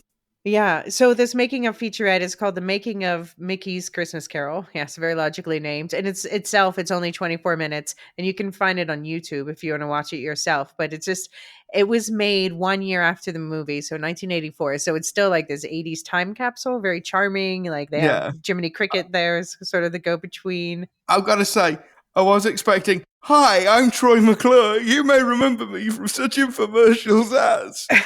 Yeah, I thought it was a nice time capsule, and also it was a surprisingly deep dive into the voice it talent. was. They got Yeah, really into the voice talent. the voice stuff is really interesting, Yeah. particularly the guy who was voicing Scrooge McDuck, who Mhm. had moved from Scotland as a Right. kid and was trying to get rid of his accent. And now he's like, "Get it back, get the Get it accent better. back." Yeah.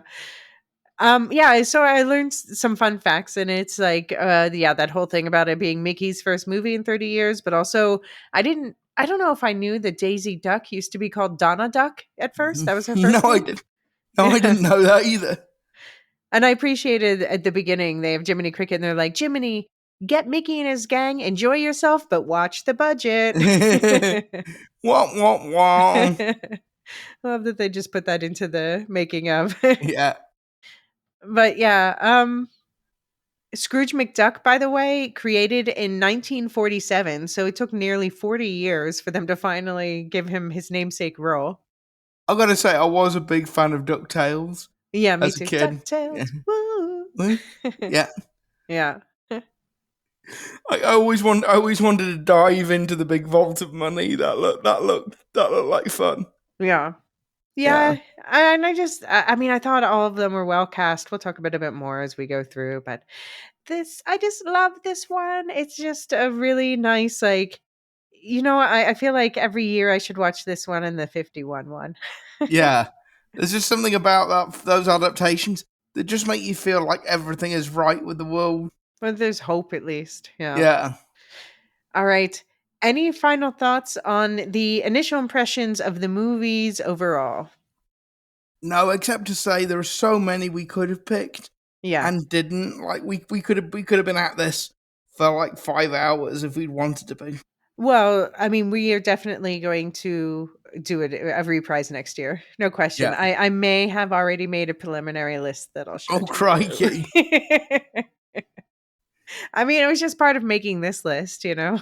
Yeah, but like yeah, there are just so many adaptations Yeah. of this. And yeah, that's partly to do with it being out of copyright, but Mhm. also it's such a solid structure to adapt. Right. Like you've got a sort of classic 3 act structure and then sort of a prologue, epilogue.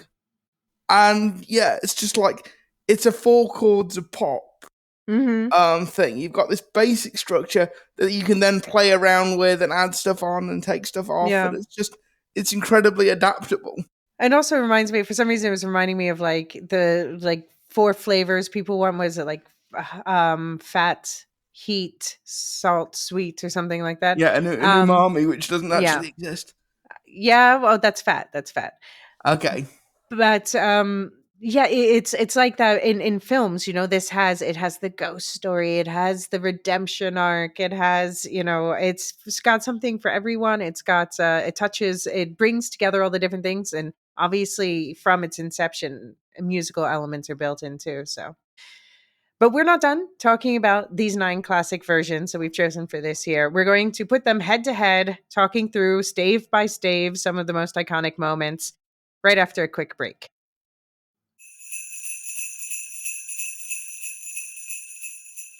Okay. First, we're back. We're doing our Christmas pit, a Christmas Carol adaptations. Go head to head. We have to start with the big question. Out of the 9 that we talked about today, what are the best Scrooge is? Or I think we have to agree on 1 or 2 of the best Scrooges. And I'll say I've already narrowed it down to a few that I think are the top contenders. I feel like you've already eliminated one in our discussion, but I'll talk through what I laid out. So Alistair Sim, who's both 1951 and 1971, Patrick Stewart, 1999. Albert Finney, 1970. I feel like you're going to tell me to cross that one out, and that's fine.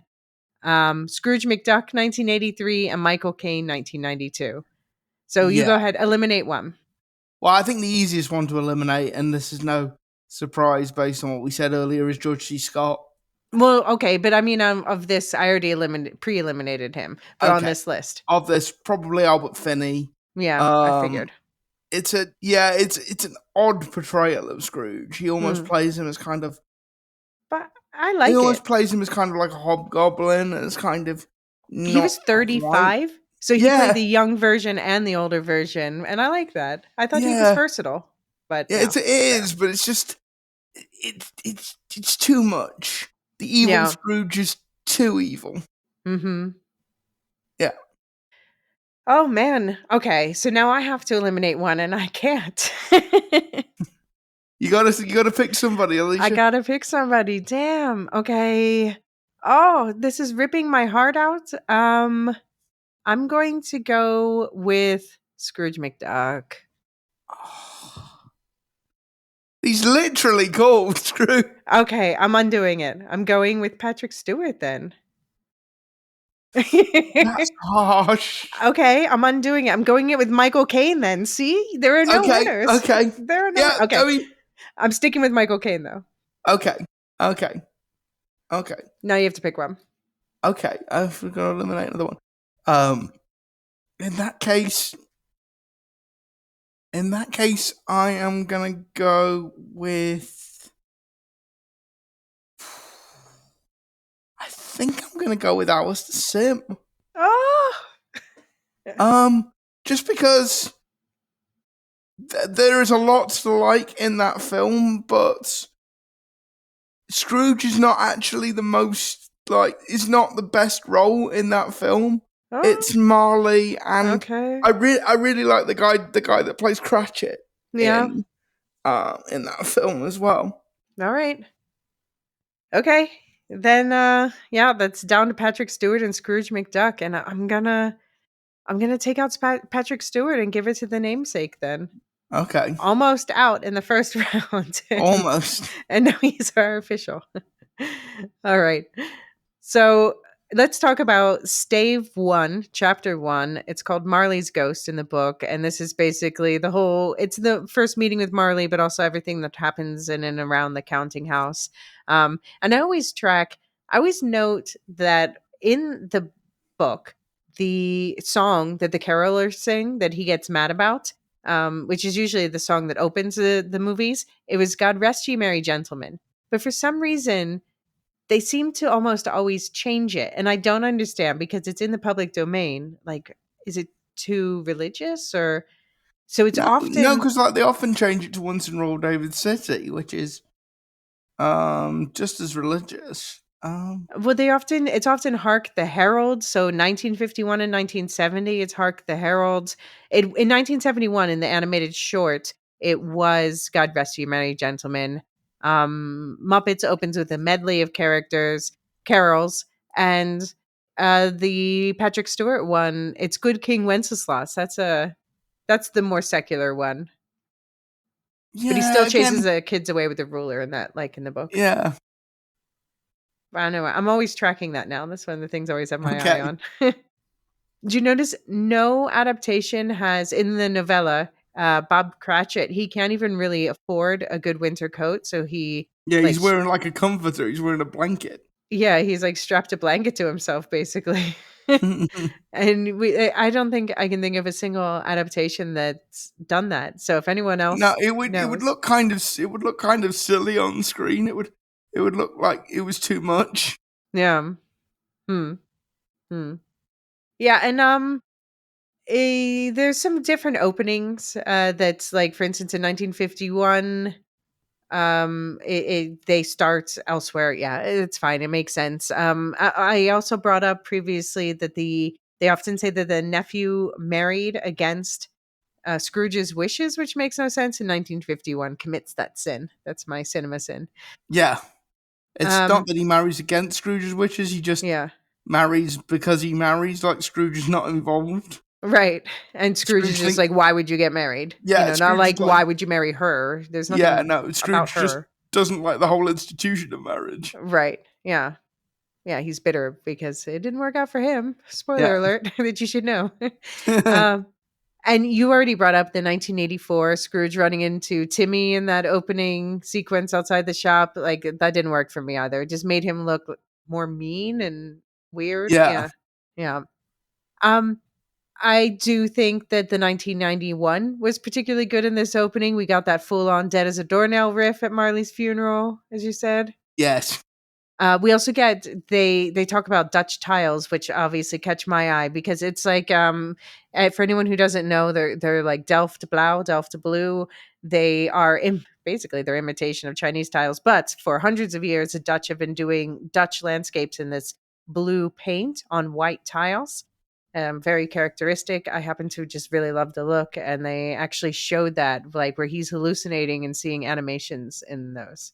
Like, Yeah, it's such a specific detail to include. it is. It never gets included. And also the scenes of the bound spirits trying to do good but unable. Like 1951 was good about that too, about the people flying around, and you know, I Yeah. like that scene. And I thought the 1970 was good here too. Like that also that the twists on it that they did. Like he's like, there's no such thing as rich enough, only poor enough. Like they're taking it, I don't know, they're modernizing it in a way that Yeah. fits with the book. And they show him collecting debts in the 1970 version at this point, which plays a role, in the fact they never really show how there's a whole thank you very much singing thing Yeah. in this musical movie, and that comes from this fact that he in Christmas future, he's like, show me one person who's feeling good, and they're celebrating him being dead because he's a dick about debts. Yeah, and he doesn't. And the thing that makes it art is he doesn't realize it. He thinks they're celebrating him for being a good guy. Right. Oh yeah, in Um, the musical. yeah. Yeah. Um, but also like they subtly alter like Scrooge's profession in some of the adaptations. So the 1951 one, he's more explicitly like a banker and a merchant Mhm. banker. There's the whole Right. bit of him and Marley committing fraud. The 1984 one, he's sort of a great. He's yes, he lends money, but he's also kind of a grain merchant. Because Mhm. there's the whole thing where he goes down to the exchange and is basically blackmailing the blackmailing some of his business associates into buying expensive corn. Right. Um, there are like in the Muppets and the 1999 one. It isn't really explicit what line of business Scrooge is in, except that he needs a clerk. Mm. Um, so yeah, they do kind of subtly alter what exact line of business Right. Scrooge is in. Right. Which I think makes sense. We'll talk more about the twists later, but it makes sense if he's like a financial guy, or yeah, he'd be a tech bro today Yeah, he probably. would. Like, yeah, he would. Um, so we already lavished praise on the 1951 Marley, but I also like the 1971 Marley. The way he moves, weird. It's like, and then he pulls over a chair, and then instead of sitting in it, he sits next to it. I like that sort of unsettling quality. Yeah, I like the 1999 Marley because they do the thing of his chin Right, being held up by the rapper and doing the whole right. Actually, unwinding it thing. yeah. Oh, yeah. They do, they tend to show him with his chin tied up with like some cloth, but it's rare that they actually untie it to show the chin His chin flopping against fall. his Yeah, chest. If he doesn't, yeah, yeah, like that's a book thing for anyone who doesn't know. Yeah. And one trope that comes back again and again, happens in the 71, is that in the musical, is that Marley says the ghosts come in one night. And I like in the book the fact that people might not understand why he's like, the ghost did it all in one night. It's because from his experience, he's experienced like a fortnight basically. yeah. Basically, yeah. He's been through the 12 days of Christmas and at least two more. Yeah. Yes. Yeah. So the Muppets one, as we said, the narrator's Dickens. And so we had Gonzo because he was the least likely, but Rizzo the Rat was playing the Greek chorus version, which I thought was a nice touch. Yeah, We had Cratchit the frog.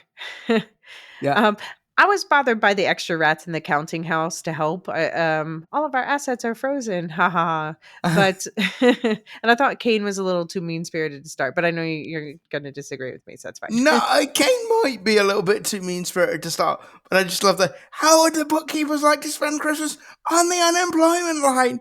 He wave. This is where, yeah, it's just. Oh, forget it. I'll be here all night if we start. No, I'm so glad to see you bring so much joy from this one. We also get so Fred in this version is also human, which I guess makes sense if it's his nephew. He says lines directly from the book. And interestingly, Kermit argues against opening on Christmas because no one is open to do business with it and it's a waste of coal, which is a really smart argument you don't see anywhere else. Yeah. It doesn't And work, but it was a good try. and yeah, we'll pick this up when we do the twists, but there's a bit in It's Christmas Carol where Mm. she makes all the employees come in and it's like, no, you wouldn't even if you nowhere's open on Christmas. Like, it's a waste of time and effort. Mm. I do you like that ice skating interlude in the first part of the Muppets movie? I've got to No, not really. say it doesn't work for me. No, it is one of the weak points Okay, it's not of just that. me. Yeah. But I do like that they show he doesn't have a dinner in the pub like we talked about, but it's definitely a lonely dinner. And as you pointed out, it's a double Marley. Um, I think that it's the best door knocker scene, the Muppets. Yes. And there's I'll put in the notes a link to a video that compares all the door knocker scenes across a whole bunch of like these adaptations and others. Um, and I think the chains, yeah, are fairly accurate. I think they're too mean. That's my problem with most of this. Is everyone's a little too mean. That's why the Muppets. Why are the Muppets so mean? Why do people? Anyway, sorry. I know how much people love them. My question though about Double Marley is: did they die at the same time? And that is an interesting question. Hmm. That is an interesting question. But yeah, I love the fact that one of them is called Robert. That's such an if Why? well, because Robert Marley, Bob Marley. Oh Yeah, gosh. Thank you. Click. yeah, The coin just dropped. yeah. Okay. Um, well, okay. So I love Goofy Marley. You seem to be have mixed feelings about it. Mickey was a little. Oh, sorry, not Mickey. Scrooge is a little mean here. Marley left money for his tombstone, and Scrooge had him buried at sea. But I thought it was a good bit with the coal and like thawing out the ink. And he only gets half a day off, by the way, which is insane. Yeah. But then he lets Cratchit go 2 minutes early. Mickey Cratchit. And also, I love the fact that Mickey Cratchit is doing Scrooge's laundry. Yeah, this is an Yeah, extra detail because that comes back to play later. It's like, oh, you're cooking a turkey. Like, no, we're cooking your laundry. laundry. Yeah, uh, and Donald plays Fred, which, yeah, that makes sense. That would be the nephew yeah. of Scrooge McDuck. Um, and we have the detectives as charity men. So this was really tied to that the detectives movie. The Mouse Detectives. Um, The tickling Marley shadow in the stair scene, I think, is iconic. You mentioned him falling, but I think the whole scene, I just have, maybe it's just iconic to me personally. Listeners, tell me if you feel the same way, but I have it like imprinted in my brain. Although it does bother me that Goofy Marley holds up two fingers when he says three, and I get that he has one finger less, but still counting works the same. He should hold Yeah. up all three of his fingers. So that's my nitpick for the entire film. Do you have any other thoughts on the first stave as represented across the films? Um, I really like Dominic West's performance as Fred in the Yeah. 1999 one, and I like there's a little scene with where Fred is walking out of the counting house, and Mhm. the two charity well wishers are walking towards it, and they're asking directions, Mhm. and it's just like, you're not from around here, are you? You just Fred said something like, "You're not from around here, are you?" Uh-huh. Like there's the look of what, yeah, you. No wonder you're asking directions. Like anybody who knows Scrooge knows better than to ask him for money, and it's a Right, really right. short scene, but Dominic West like plays it with real devilment, like Mhm. real mischief. Yeah, I guess only people who listened to the novella episode heard this, but Fred is kind of low key my favorite character. Yeah. Just, stubbornly optimistic. We could all learn from Fred. Although I want to know what Fred does for a living, because like clearly he's not badly off Scrooge either. keeps talking like he's poor, but he has Yeah, servants. he's like solidly upper middle class at least. Yeah. Yeah. All right. Any other first Dave thoughts, Marley or and Co? No, but it's just like you have to get the Scrooge right in this. Yeah. Like I said before, Scrooge is not. It's it's a point that can't be overstressed. Scrooge is not evil. Mm-hmm. He is indifferent, Mm-hmm. and that makes the story so much more powerful. Because genuine out and out evil in the world is a relatively rare thing. But Right. all of us are indifferent to one extent Mm. or another. All of us want to just be left alone by the world at times Right. and not be bothered by it. And I think that's the point that Dickens is making, that everything that happens in the world ultimately affects everybody in it. That it Right. is your responsibility to do something about it. Mm-hmm. And so I think getting that tone right at the beginning really can like make or break the adaptation for Right. me. Right. Exactly. No, I Yeah. think that's very well put. Very well put, Luke. All right. Well, let's get into stave two, the first of the three spirits, aka the ghost of Christmas past.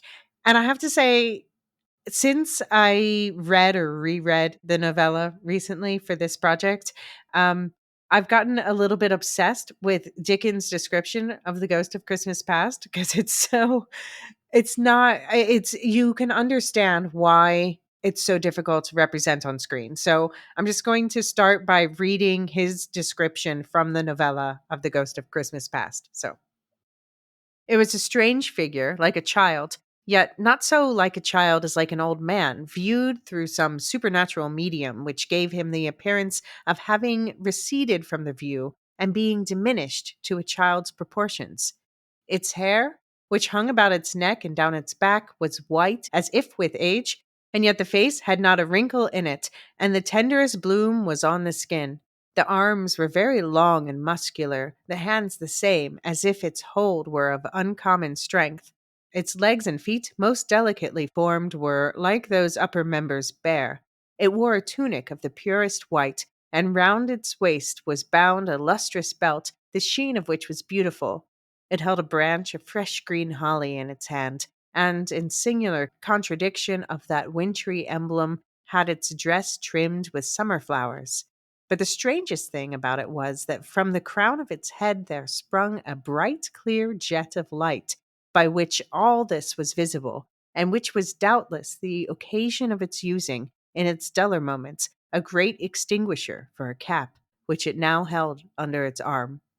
Even this, though, when Scrooge looked at it with increasing steadiness, was not its strangest quality, for as its belt sparkled and glittered, now in one part and now in another, and what was light one instant at another time was dark, so the figure itself fluctuated in its distinctness, now being a thing with one arm, now one leg, now with 20 legs, now a pair of legs without a head, now a head without a body, of which dissolving parts no outline would be visible in the dense gloom wherein they melted away.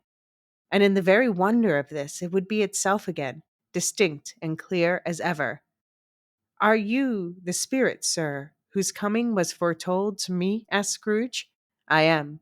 The voice was soft and gentle, singularly low, as if instead of being so close beside him, it were at a distance.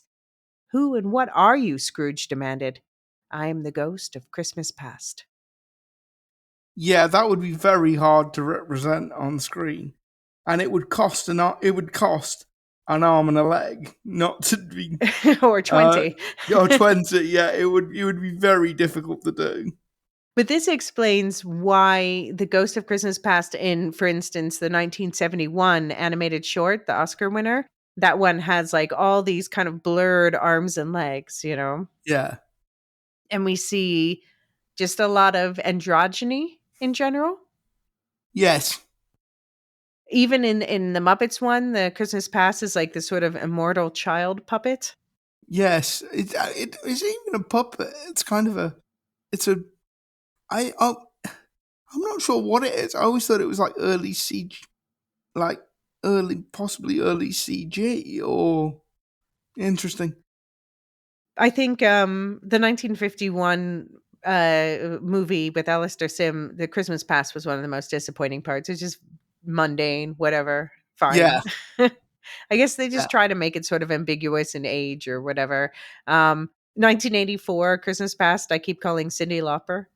Yes. Yeah. It's not Cyndi Lauper, but yeah, No, it's it's very very much 80s. inspired by But they did at least do the thing where shoving the Christmas past into the hat. This is what happens at the end, and he ends up back in the bedroom and then meets the next ghost. Yeah. yeah. um, yeah, the 1999 one, wasn't like the 1971 one. It's animated. They can make it weirder. They can have the light. They can have the multiple arms. The 1999 one is at least like more androgynous, ambiguous with the Yeah. outfit and the caps there too. Yeah. Yeah. 1970 though, Fail, just like a grand dame, Yes. the Yeah, like musical. they didn't put a lot of effort into that. Mm, yeah. And for Mickey, it was Jiminy Cricket, which fine, fair. Fair Fair enough. Yeah. substitution. Yeah. um I by the way, I wanted to point out that in the 1999 version, the Patrick Stewart version, the Ian McNeice played Fezziwig, the boss in the Christmas Past. And in the 2017 movie we're going to talk about, The Man Who Invented Christmas, he Yeah, played he's Scrooge's publisher. he played Edward Chapman, his publisher. Yeah. Yeah. Yeah, that's cool. I noticed like in the musical from 1970 that they often show Scrooge dancing with Isabel at Fezziwig's ball. But and that this comes up a lot in a lot of adaptations. They do that, and I keep looking through the book, and I can't. That's not a thing in the book, right? No, it isn't. No, it isn't. Okay, but I do think it's good when they add more of their romance to the movie. Yeah. But Yeah. yeah, the 70s musical breakup was cold. It was. It really was. I actually like this is one of the things that the 84 version does well, which is Okay. when Belle comes to collect him from the boarding school, Mm-hmm. and you actually see Scrooge interact with his father, Uh-huh. who's credited is in the credits as Silas Scrooge. Yeah.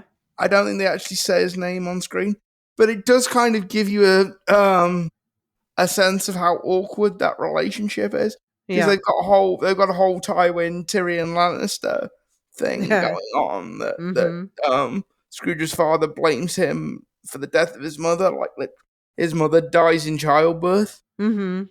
And I do actually think that's something the 84 movie does quite well. Yeah. Okay. Yeah. Yeah. Yeah. No, I agree.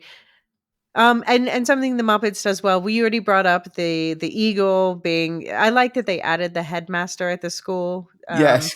And the whole it's the American way. It's the British And also, way. there's a great line in the novella where the one of the headmaster's assistants goes out and offers the coachman a curiously light wine and a curiously heavy piece of a curiously heavy piece of cake, Yeah. which I always thought was And if it was the tap he'd had before, he would rather not. Oh. I remember that. Yeah. Yeah, the food stuff. It's also, why does the food have to be alive? But I Mother told liked, Mother told me never to eat singing fruit. yeah. But yeah, I already said I liked, Fozziewig was an inspired choice. Yeah, It's like Scrooge McDuck, Fozziewig, obviously. it just worked. Well, I do like Ian McNeese's Fezziwig as Hmm. well. We like properly, you know. I Right, from like the the way they, 1999 Patrick Stewart one. yeah, Yeah. they do that whole party Hmm. Yeah, no, very they do well. that well. They do that well. Okay, so one problem with the Muppets is that Scrooge is already Scrooging at the Fozziewig party, and this is supposed to be a look at, like, remember when you were happy? Even Yes, though Belle's already there, and it's, yeah, wow. But they do have that "When Love Is Gone" song, which I like more than you. yeah. Also, the actress they've got playing Belle in the Muppets is just stunningly pretty. Hmm. Just Yeah. stunningly pretty. Yeah, and then in Mickey, they had to condense things. So there's none of the childhood scenes. They have the Toad playing Fezziwig, Daisy's with young Scrooge instead of Donald, which is weird. But okay. And their breakup is in the counting house because they have limited scenes that they can set up. Yeah. So, but it does seem to take some cues from the Finney musical. But like Scrooge is even more horrible to Isabel in this than in that. So that's okay. Fine. There's another mark against the Mickey one. And in the 1951 one, Scrooge and Marley literally put Fezziwig out of business. True. True. True. Yeah. True. Yeah, and you see him like sitting sadly in the coach. Yeah. Oh, yeah. Yeah, that's true. Hmm. Yeah.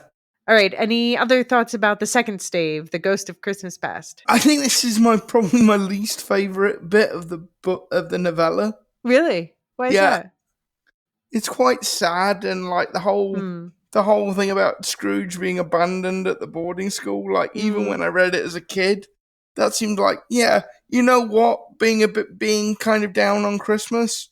I can kind of see where Scrooge is coming. I can kind of see where Scrooge is coming Mm. from. Um, It's very Dickensian. yes, it is. Mm.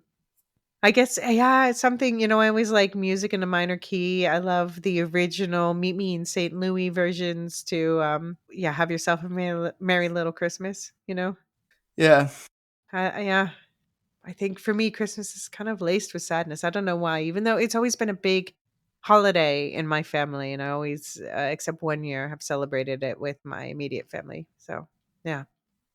yeah. All right. Well, let's move on to perhaps the happiest of staves, stave 3, the second of the three spirits, aka the ghost of Christmas present. And yeah, in terms of additions, I like in the 1951 one that they give Alice, like considering that's one of the older ones we're talking about today. They made Alice, she was doing volunteer work. They didn't do the mines or the lighthouse or the ship, but they got through the idea in a more personal way by tying it Yes, to Alice, by the way, is Belle in other adaptations. yes, Yeah. Or Isabel, Scrooge's love. Yeah. yeah. Um, I actually quite like the 1984 depiction of the Ghost of Christmas Present. He's kind of sassy in the 1984 He looks, version. It's Edward Woodward, yeah. which Okay. again is an odd casting choice. But yeah, he's Why? kind of quite sort of sassy with Scrooge. Okay, okay. Well, okay, I've always like before I got my minor obsession with the Ghost of Christmas Past because of the description. It's so weird. My favorite was always the Ghost of Christmas Present because of I love Bacchus as a god. Basically, I'm like, yes, eat, drink, and be merry, for tomorrow we may die. Yeah, um, I do notice in the 1984 version, the Cratchits seem better off. Like, and the son's collar fits. This is a touchy point for me now too. Like the son, Cratchit's son, should have a collar that's too big for him because he's yes, trying to grow into his father's role. yeah, Yeah, but the 1984 one did show more of the nephew's games, and they kind of they've staged it in such a way that I wanted to like jump in and play the games too. So they really gave you that feeling. yeah.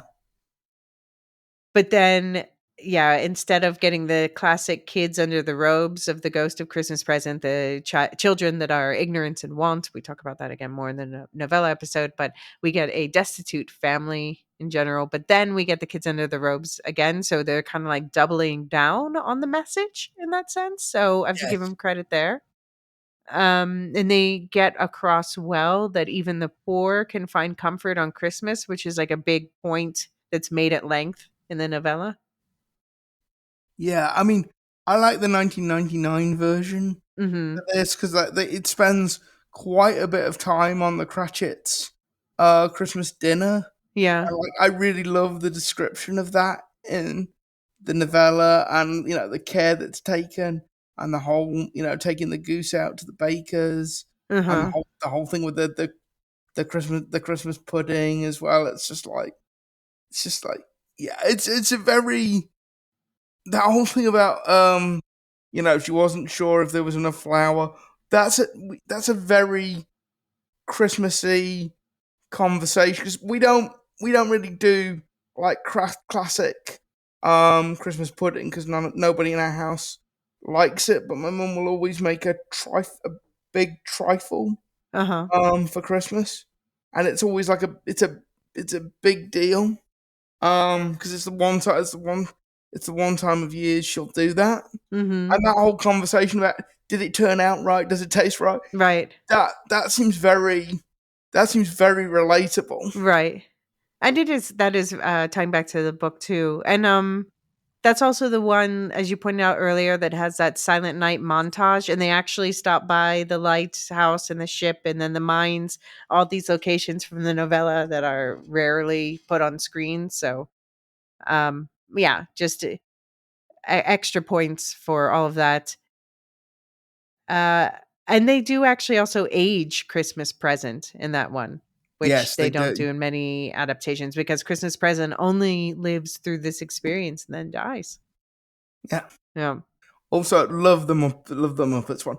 Come on in and know me better, man. You're a little absent-minded spirit. Oh, I'm a large absent-minded spirit. Well, okay, so on the 1999 front, I have to ask you a question about so Scrooge's sister, who she died giving birth to the nephew, and so this is also a point of tension between them in all the stories.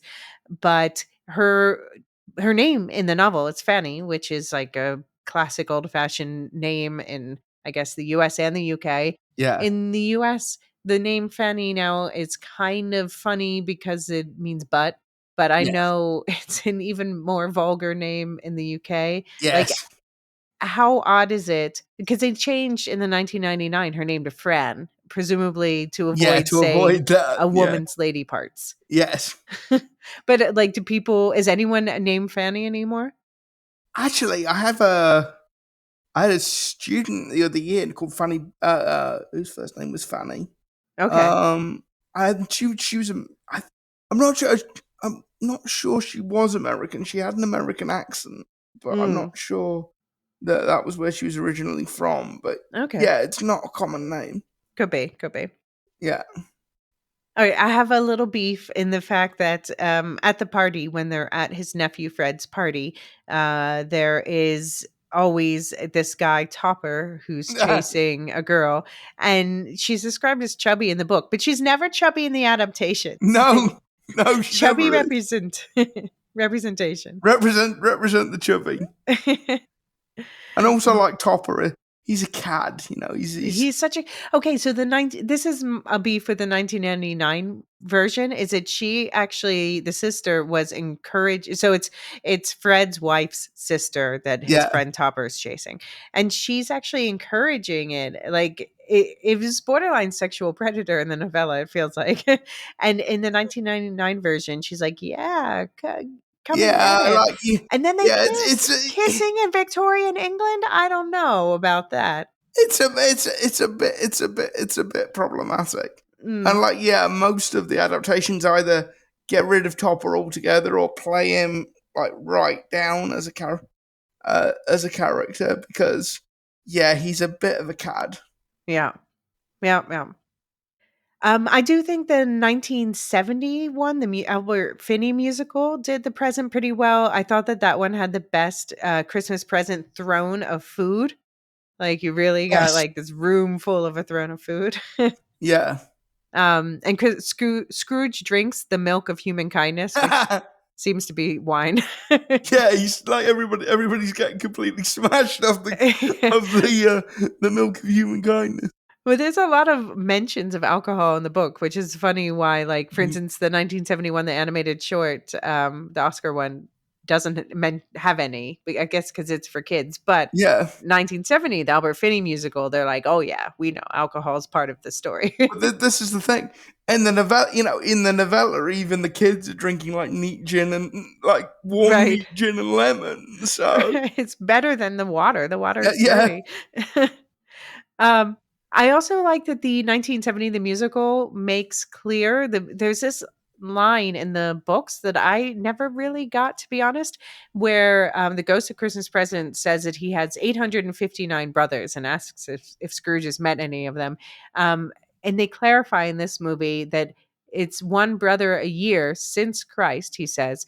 Although I have a question then, why is the film set in 1860 and not 1843 when the novella was released? But whatever, that's fine. Whatever. They Yeah. explained that reference with the 1,859 brothers. So now I get it. Thank you. And I like that they, in that one, the musical showed more of the games at Fred's party. Um, Although I was confused. Did you get this when they said something like some guest at the party was apparently Isabel's daughter? Or No, I or no, is I it and didn't. Isabel is Fezziwig's daughter in this? So they were like tying things together Yeah, they were more? tying things together that weren't tied together And I in was the novella, confused. and they were Yeah. doing it in a really. It felt like there were scenes that should have been there, Mm. but like that had got cut, that Yeah. were on the editing room Yeah. floor to tie it all together. Yeah, I agree. And for some reason they renamed the nephew to Harry, which fine, Yeah, whatever, but that's not makes his no name. sense. Yeah. And there's no children of ignorance and want, but okay. But thank you very much. Thank you very much. um so the 1971 animated short, we do get a God Rest Ye Merry Gentlemen travel montage. So in some ways it's like, just even though it's short, it's super accurate to the It show. is. And I think it's funny though that Scrooge calls Fred poor. But yeah, as we talked about, Fred always has servants. Like Yeah. even Cratchit's in a four-room house. Like there were people living much, like maybe Dickens just couldn't imagine what the poorest are really like. Well, No, I even though mean, no, he I mean, this is the thing. Dickens, I think Dickens could, but we'll if you talk put, about his life and his yeah, workhouse experience in if the you next put that, episode, but if you put that in a book in 1843, it wasn't going to sell. hmm, Like this is the thing. Dickens was he was a social reformer. He was all of that, but he was an author that wanted to, he wanted to sell books. He right, wanted to right. Well, get he was in product, debt at and that moment. Yeah. there's a certain, I think there's a certain point you can push the sensibility of your readers so far, Mm-hmm. but like you don't want to. You want to make them feel guilty, but you want to make them feel just guilty enough, Mm-hmm. not so guilty that they're going to put the book down. Yeah. Yeah. Okay. Okay. All right, switching gears to the Muppets and the presents. You have to admit that the Christmas present food spread was underwhelming. Although I appreciate as a vegetarian that it was all vegetables. Yeah, it was all vegetables, yeah. No alcohol, of course, that's fine. It was funny that because a Christmas present ghost is always a giant, but it's actually the same size as Michael Caine in this case because Yeah. puppet.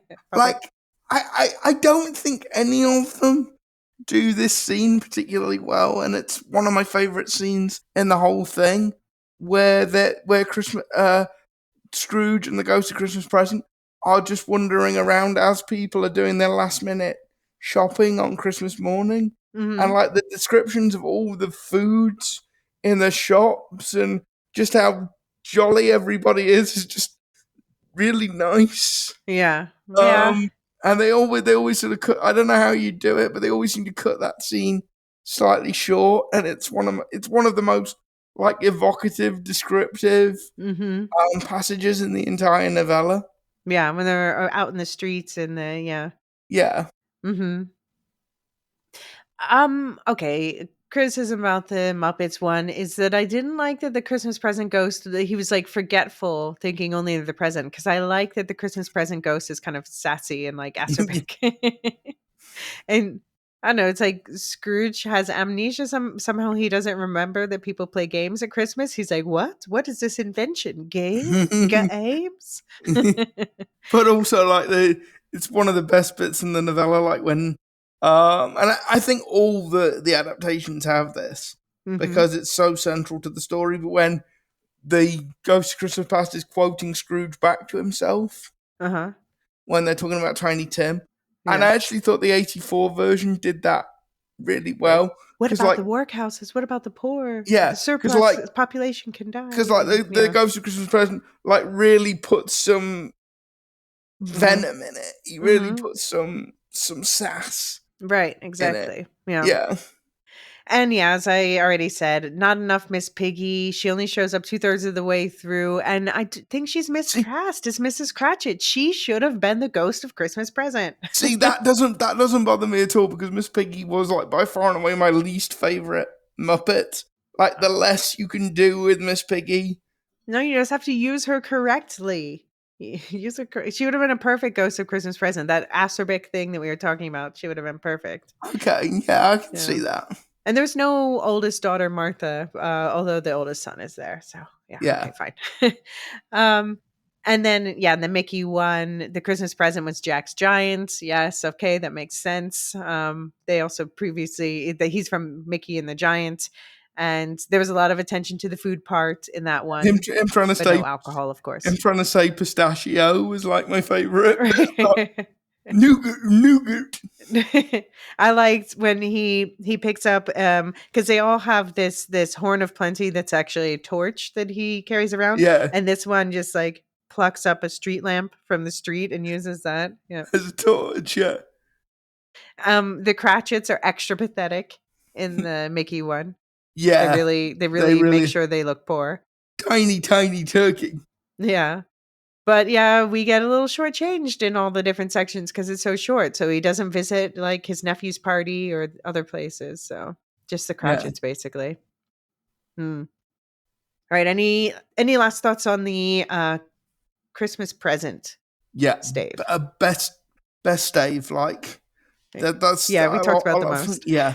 It's just my favorite part of the book. Yeah. The most evocative part of the book as Mm-hmm. well. Like we said before when we were covering Dune, I don't have much of a visual imagination, Hmm. but so much of that stave is about um smell and taste and all the food and everything's Yeah. going on. So like oddly, I have more of an imagination when it comes to that, when it comes to those kind of senses than I do with as a visual imagination. Mm-hmm.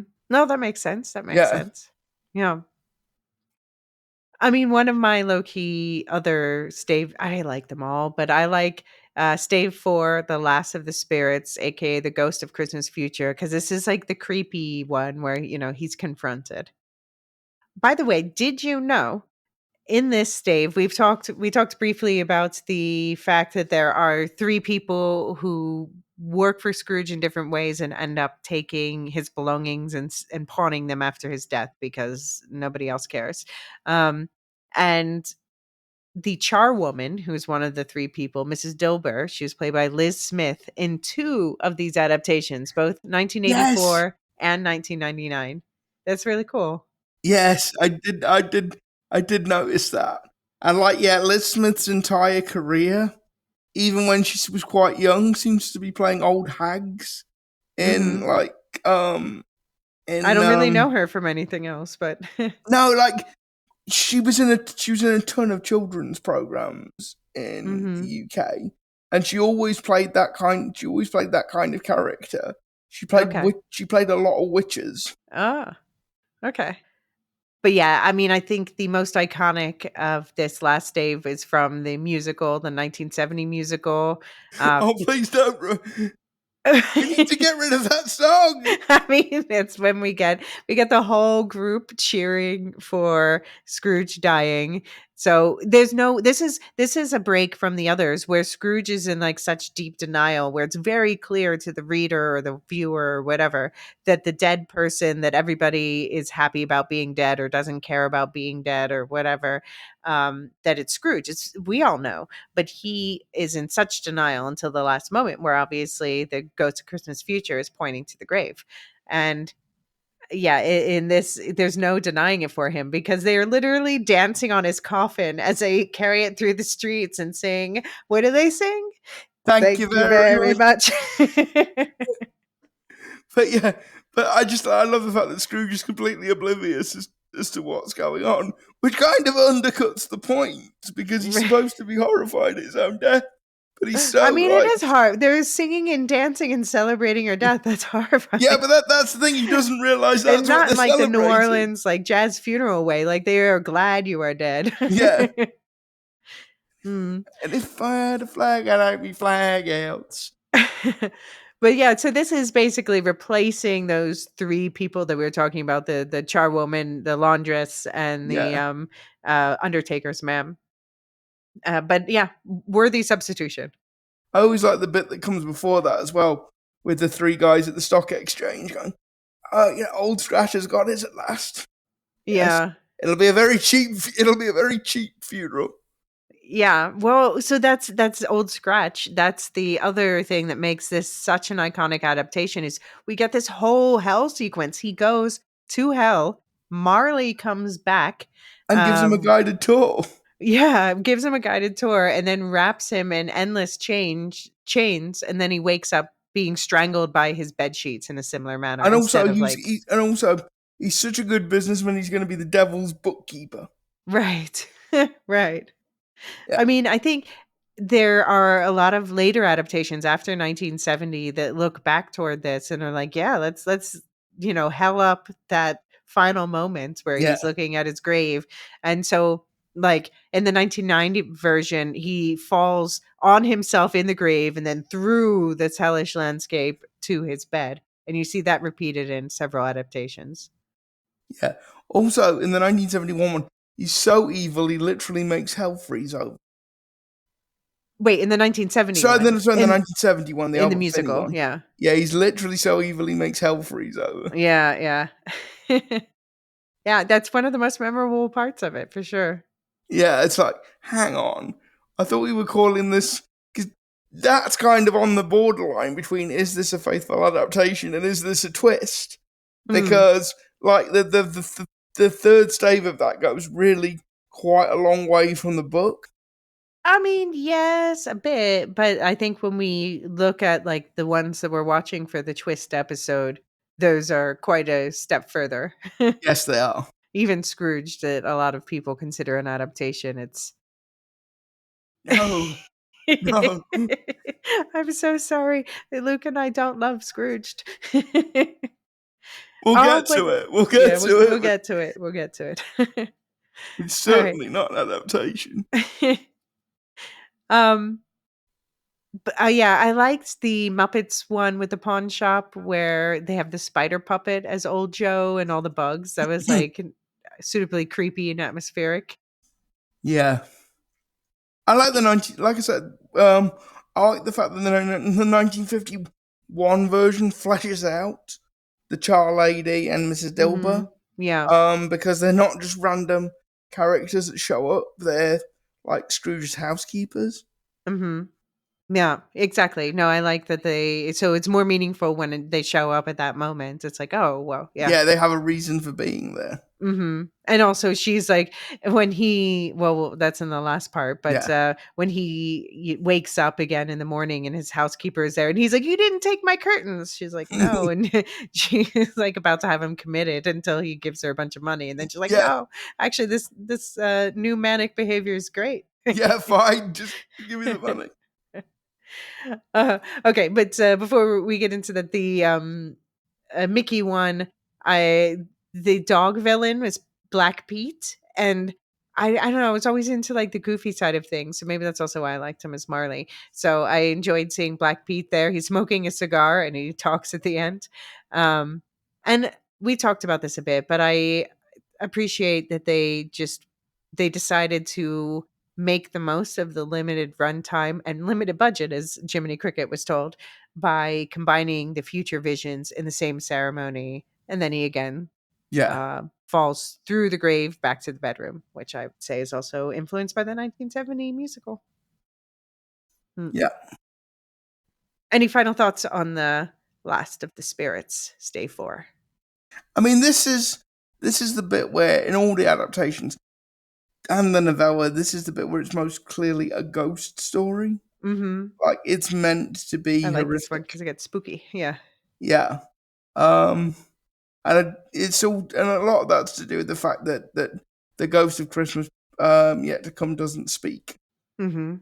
And we'll get to this, but there's a whole thing in Spirited, the Ryan Reynolds, Will Ferrell Mhm. film about the ghost of Christmas yet to come. That I've got to admit, I did find that very funny. The Yeah. the spirit of Christmas yet to come wants some lines. Yeah, no, I love that movie. It's funny. I'm looking forward to talking about it. But I Yeah. noticed, speaking of that movie, so I always have in my head that the ghost of Christmas Yet to Come, that he has a skeleton hand. But in none of these adaptations today is that true, because it's not true in the book. It's only in the twists, but it sticks with you. Like it's Yes. in Scrooged, there's a skeleton hand. In Spirited, there's a skeleton hand. Yeah. Yeah.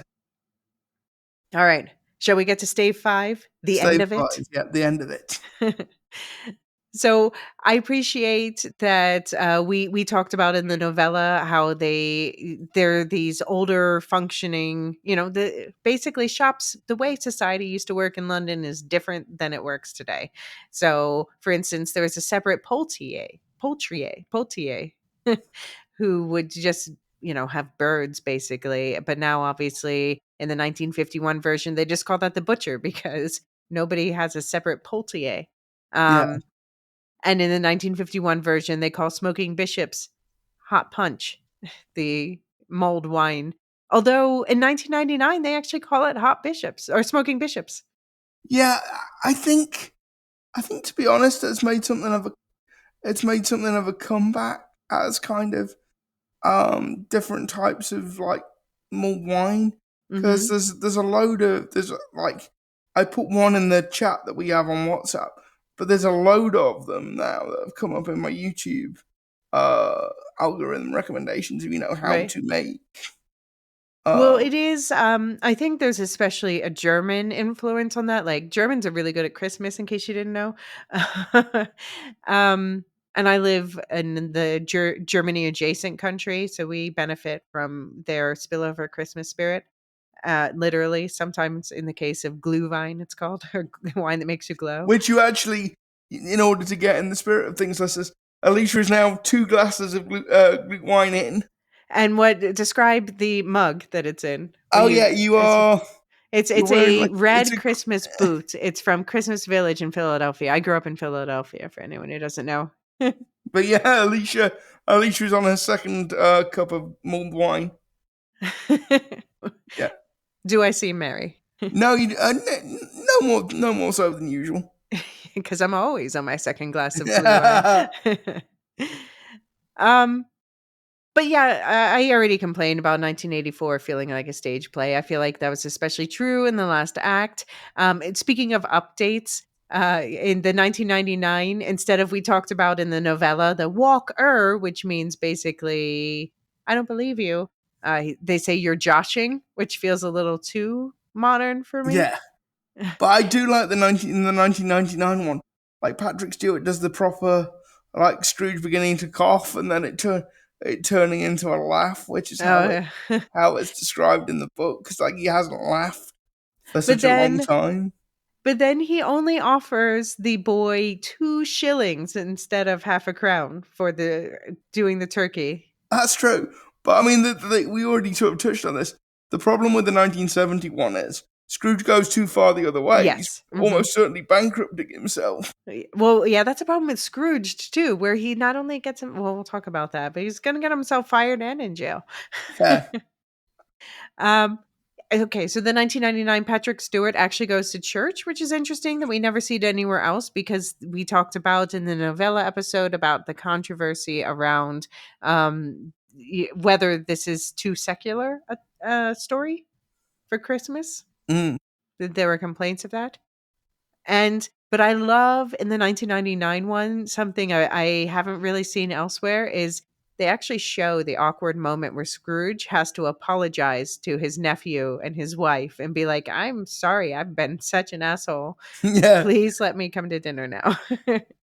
Yeah. Hmm. Yeah, the 1971 indeed. We said it goes too far. Each delivery boy gets half a crown and he buys a whole bunch of toys and yeah, he gives all these presents Yeah. and And a he's just bunch like more. throwing money at the charity well wisher guys Yeah. as well. They don't show the final party in that one, by the way. He just meets his nephew and wife in the street, but we get a reprise of Thank Thank You you Very very much. Much. I thought I'm um gonna need surgery to get rid of that song. All right, I'll distract you with Muppets. So Michael Caine, I think overall good portrayal. He gets mildly emotional at the end. I don't like when Scrooge is like, oh, it was only done in one night when there's no timey wiminess. Like, Yeah. but yeah, Scrooge again. He takes a turkey to the Cratchits himself, and even old Fozziewig gets in the action. I've always loved the Foz, so Yeah. And also there's a lovely moment with Beaker is one of the charity guys, and he is so moved by Scrooge's donation that he gives him his red scarf. oh yeah. Yeah. And, I guess it's "The Love We Found" is the song that you like the reprise of at the end. Yeah, no, there is another song Okay. before that where they're all marching Okay. to Cratchit's house. Okay. Okay. And, yeah, and Mickey also brings Cratchits a whole sack of goods himself.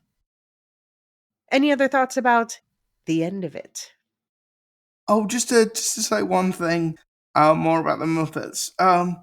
The Muppet Beaker, the one with the tall ginger one, the guy that goes, the one that Yeah, I know who goes, Beaker is. there is there was a British politician in the 2010s called Daniel Alexander, who everybody always said looked like Beaker the Muppet because he was like Ah, Scottish guy, mhm. ginger, and like he was always much. So every time Beaker comes on screen, it's like, "Hello, Danny Alexander."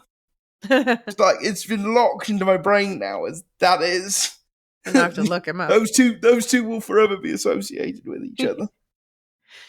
Do you have any overall final thoughts on these classics that we've talked about? No, I really enjoyed. I mean, I enjoyed putting every episode together, but I really enjoyed all the stuff we've watched for Mhm. this. I'm really glad I watched the 1984, 1951 ones because It's they got kind of smushed together in my brain. Uh-huh. And it's nice to have them as separate entities. Mhm. Um, no, I really enjoyed doing this. Yeah. Yeah, me too. I liked to revisit the ones, even the ones that I knew better, like, Mickey and Muppets. It's good to remind myself of what exactly happens. And also, I've just also really enjoyed. So I actually watched the 1951 first, and then I was like, and then I read the novella, and then I went back and rewatched the 1951 one, and I got so much more out of it after Yeah, reading the book, which I guess oh, surprise, surprise. But it's just been so fun to kind of like play the game as we go through of like how is it like the book? How does it adapt the book? Are the adaptations good things like in the Alistair Sim version when they add these extra dynamics. And yeah, it's been really fun. But I'm definitely looking forward to the other two episodes we have. So the next one is going to be a mini episode. It's We're going to be talking about the 2017 movie, The Man Who Invented Christmas, but we're also going to use that as a launch pad to talk just a little bit more about like the outline of Charles Dickens' life, what kind of person he was said to be, the circumstances that led to him writing this book, things like that. So, Yeah. and then we're going to have another full episode talking about the Christmas Carol twists that we've selected for this year. So we have six and a half. Yeah. So we're gonna watch two meta stories, classics. So there's Scrooged, the 1988 Bill Murray one. We have Flintstones Christmas Carol, which is just over an hour long, from 1994. And then we have three gender swap stories. Well, two and a half. We have It's Christmas Carol, which is stars Carrie Fisher. And then we have A Diva's Christmas Carol with Vanessa Williams. And then there's a remake slash reboot. This is the half, A New Diva's Christmas Carol. It's only from 2022. It was produced by Idris Elba and stars Ashanti. And yeah, I'm definitely gonna watch it. Luke's gonna see if he can squeeze it in. Yeah. There's a lot of Christmas Carol A lot of Christmas carols. content. I've already seen It's Christmas Carol. I've already seen Yeah, and there's Scrooge. two more because you've seen one of them. You've seen Spirited. We talked about Spirited. So these are like the weird musical twists at the end, both from 2022. There's Spirited, the Ryan Reynolds, Will Ferrell one on Apple TV Plus, and there's Scrooge: A Christmas Carol. As we said, that's the animated loose remake of the 1970 Albert Finney musical with the Okay, sci-fi if it twist, and doesn't that's have on "Thank You Very Netflix. Much" in it, I riot. It better have "Thank You Very Much" in it. Yeah. Yeah. Well, so, what are you most looking forward to? What do you like best of what you've seen, and what are you most looking forward to watching? I mean, how can you resist a Hallmark movie called It's Christmas Carol with Carrie Fisher? I mean, what more can you possibly need? Um, I, I, I've never seen the Flintstones Okay, Christmas Carol, so that will be interesting. I just rewatched it today. Okay, I actually enjoyed it more watching it right after Scrooged because it has some of the similar things, but I think it handles it much better. yeah, I think we both got a lot to say about Scrooge. I watched Mm. that this afternoon, the afternoon we're recording this episode, and yet I have many thoughts. Most of them, it has to be said, unkind. Um, Yeah, and I'm enjoying rewatching Spirited, but I'm really curious about this Scrooge: A Christmas Carol animated sci-fi Albert Finney remake musical, whatever. I'm yeah, just very curious, and I'm also looking forward to a lot of people are like A Diva's Christmas Carol is the classic Hallmark, but good Hallmark movie. Apparently, I haven't watched it yet, okay. so I'm excited. Yeah. It's gonna have to go some to beat It's Christmas Carol. Okay. Okay. Yeah.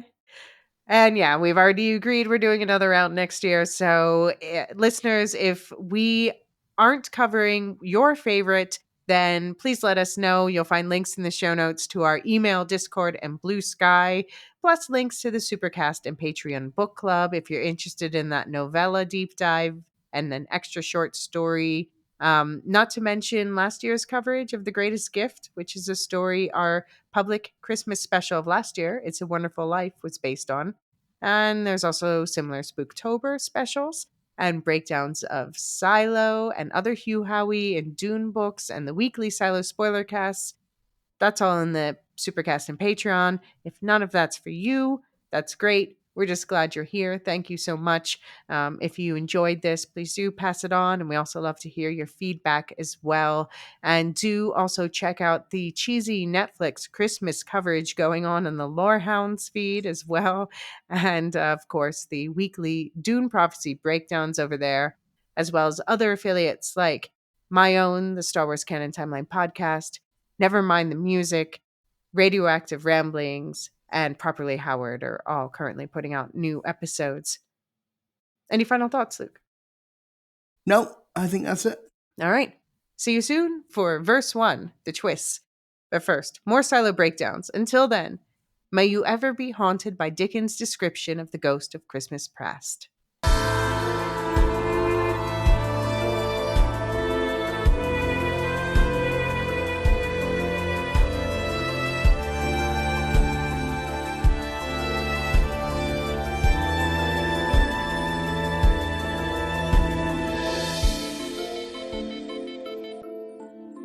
On behalf of all the people who have assembled here, I would merely like to mention, if I may, that our unanimous attitude is one of lasting gratitude for what our friend has done for us today.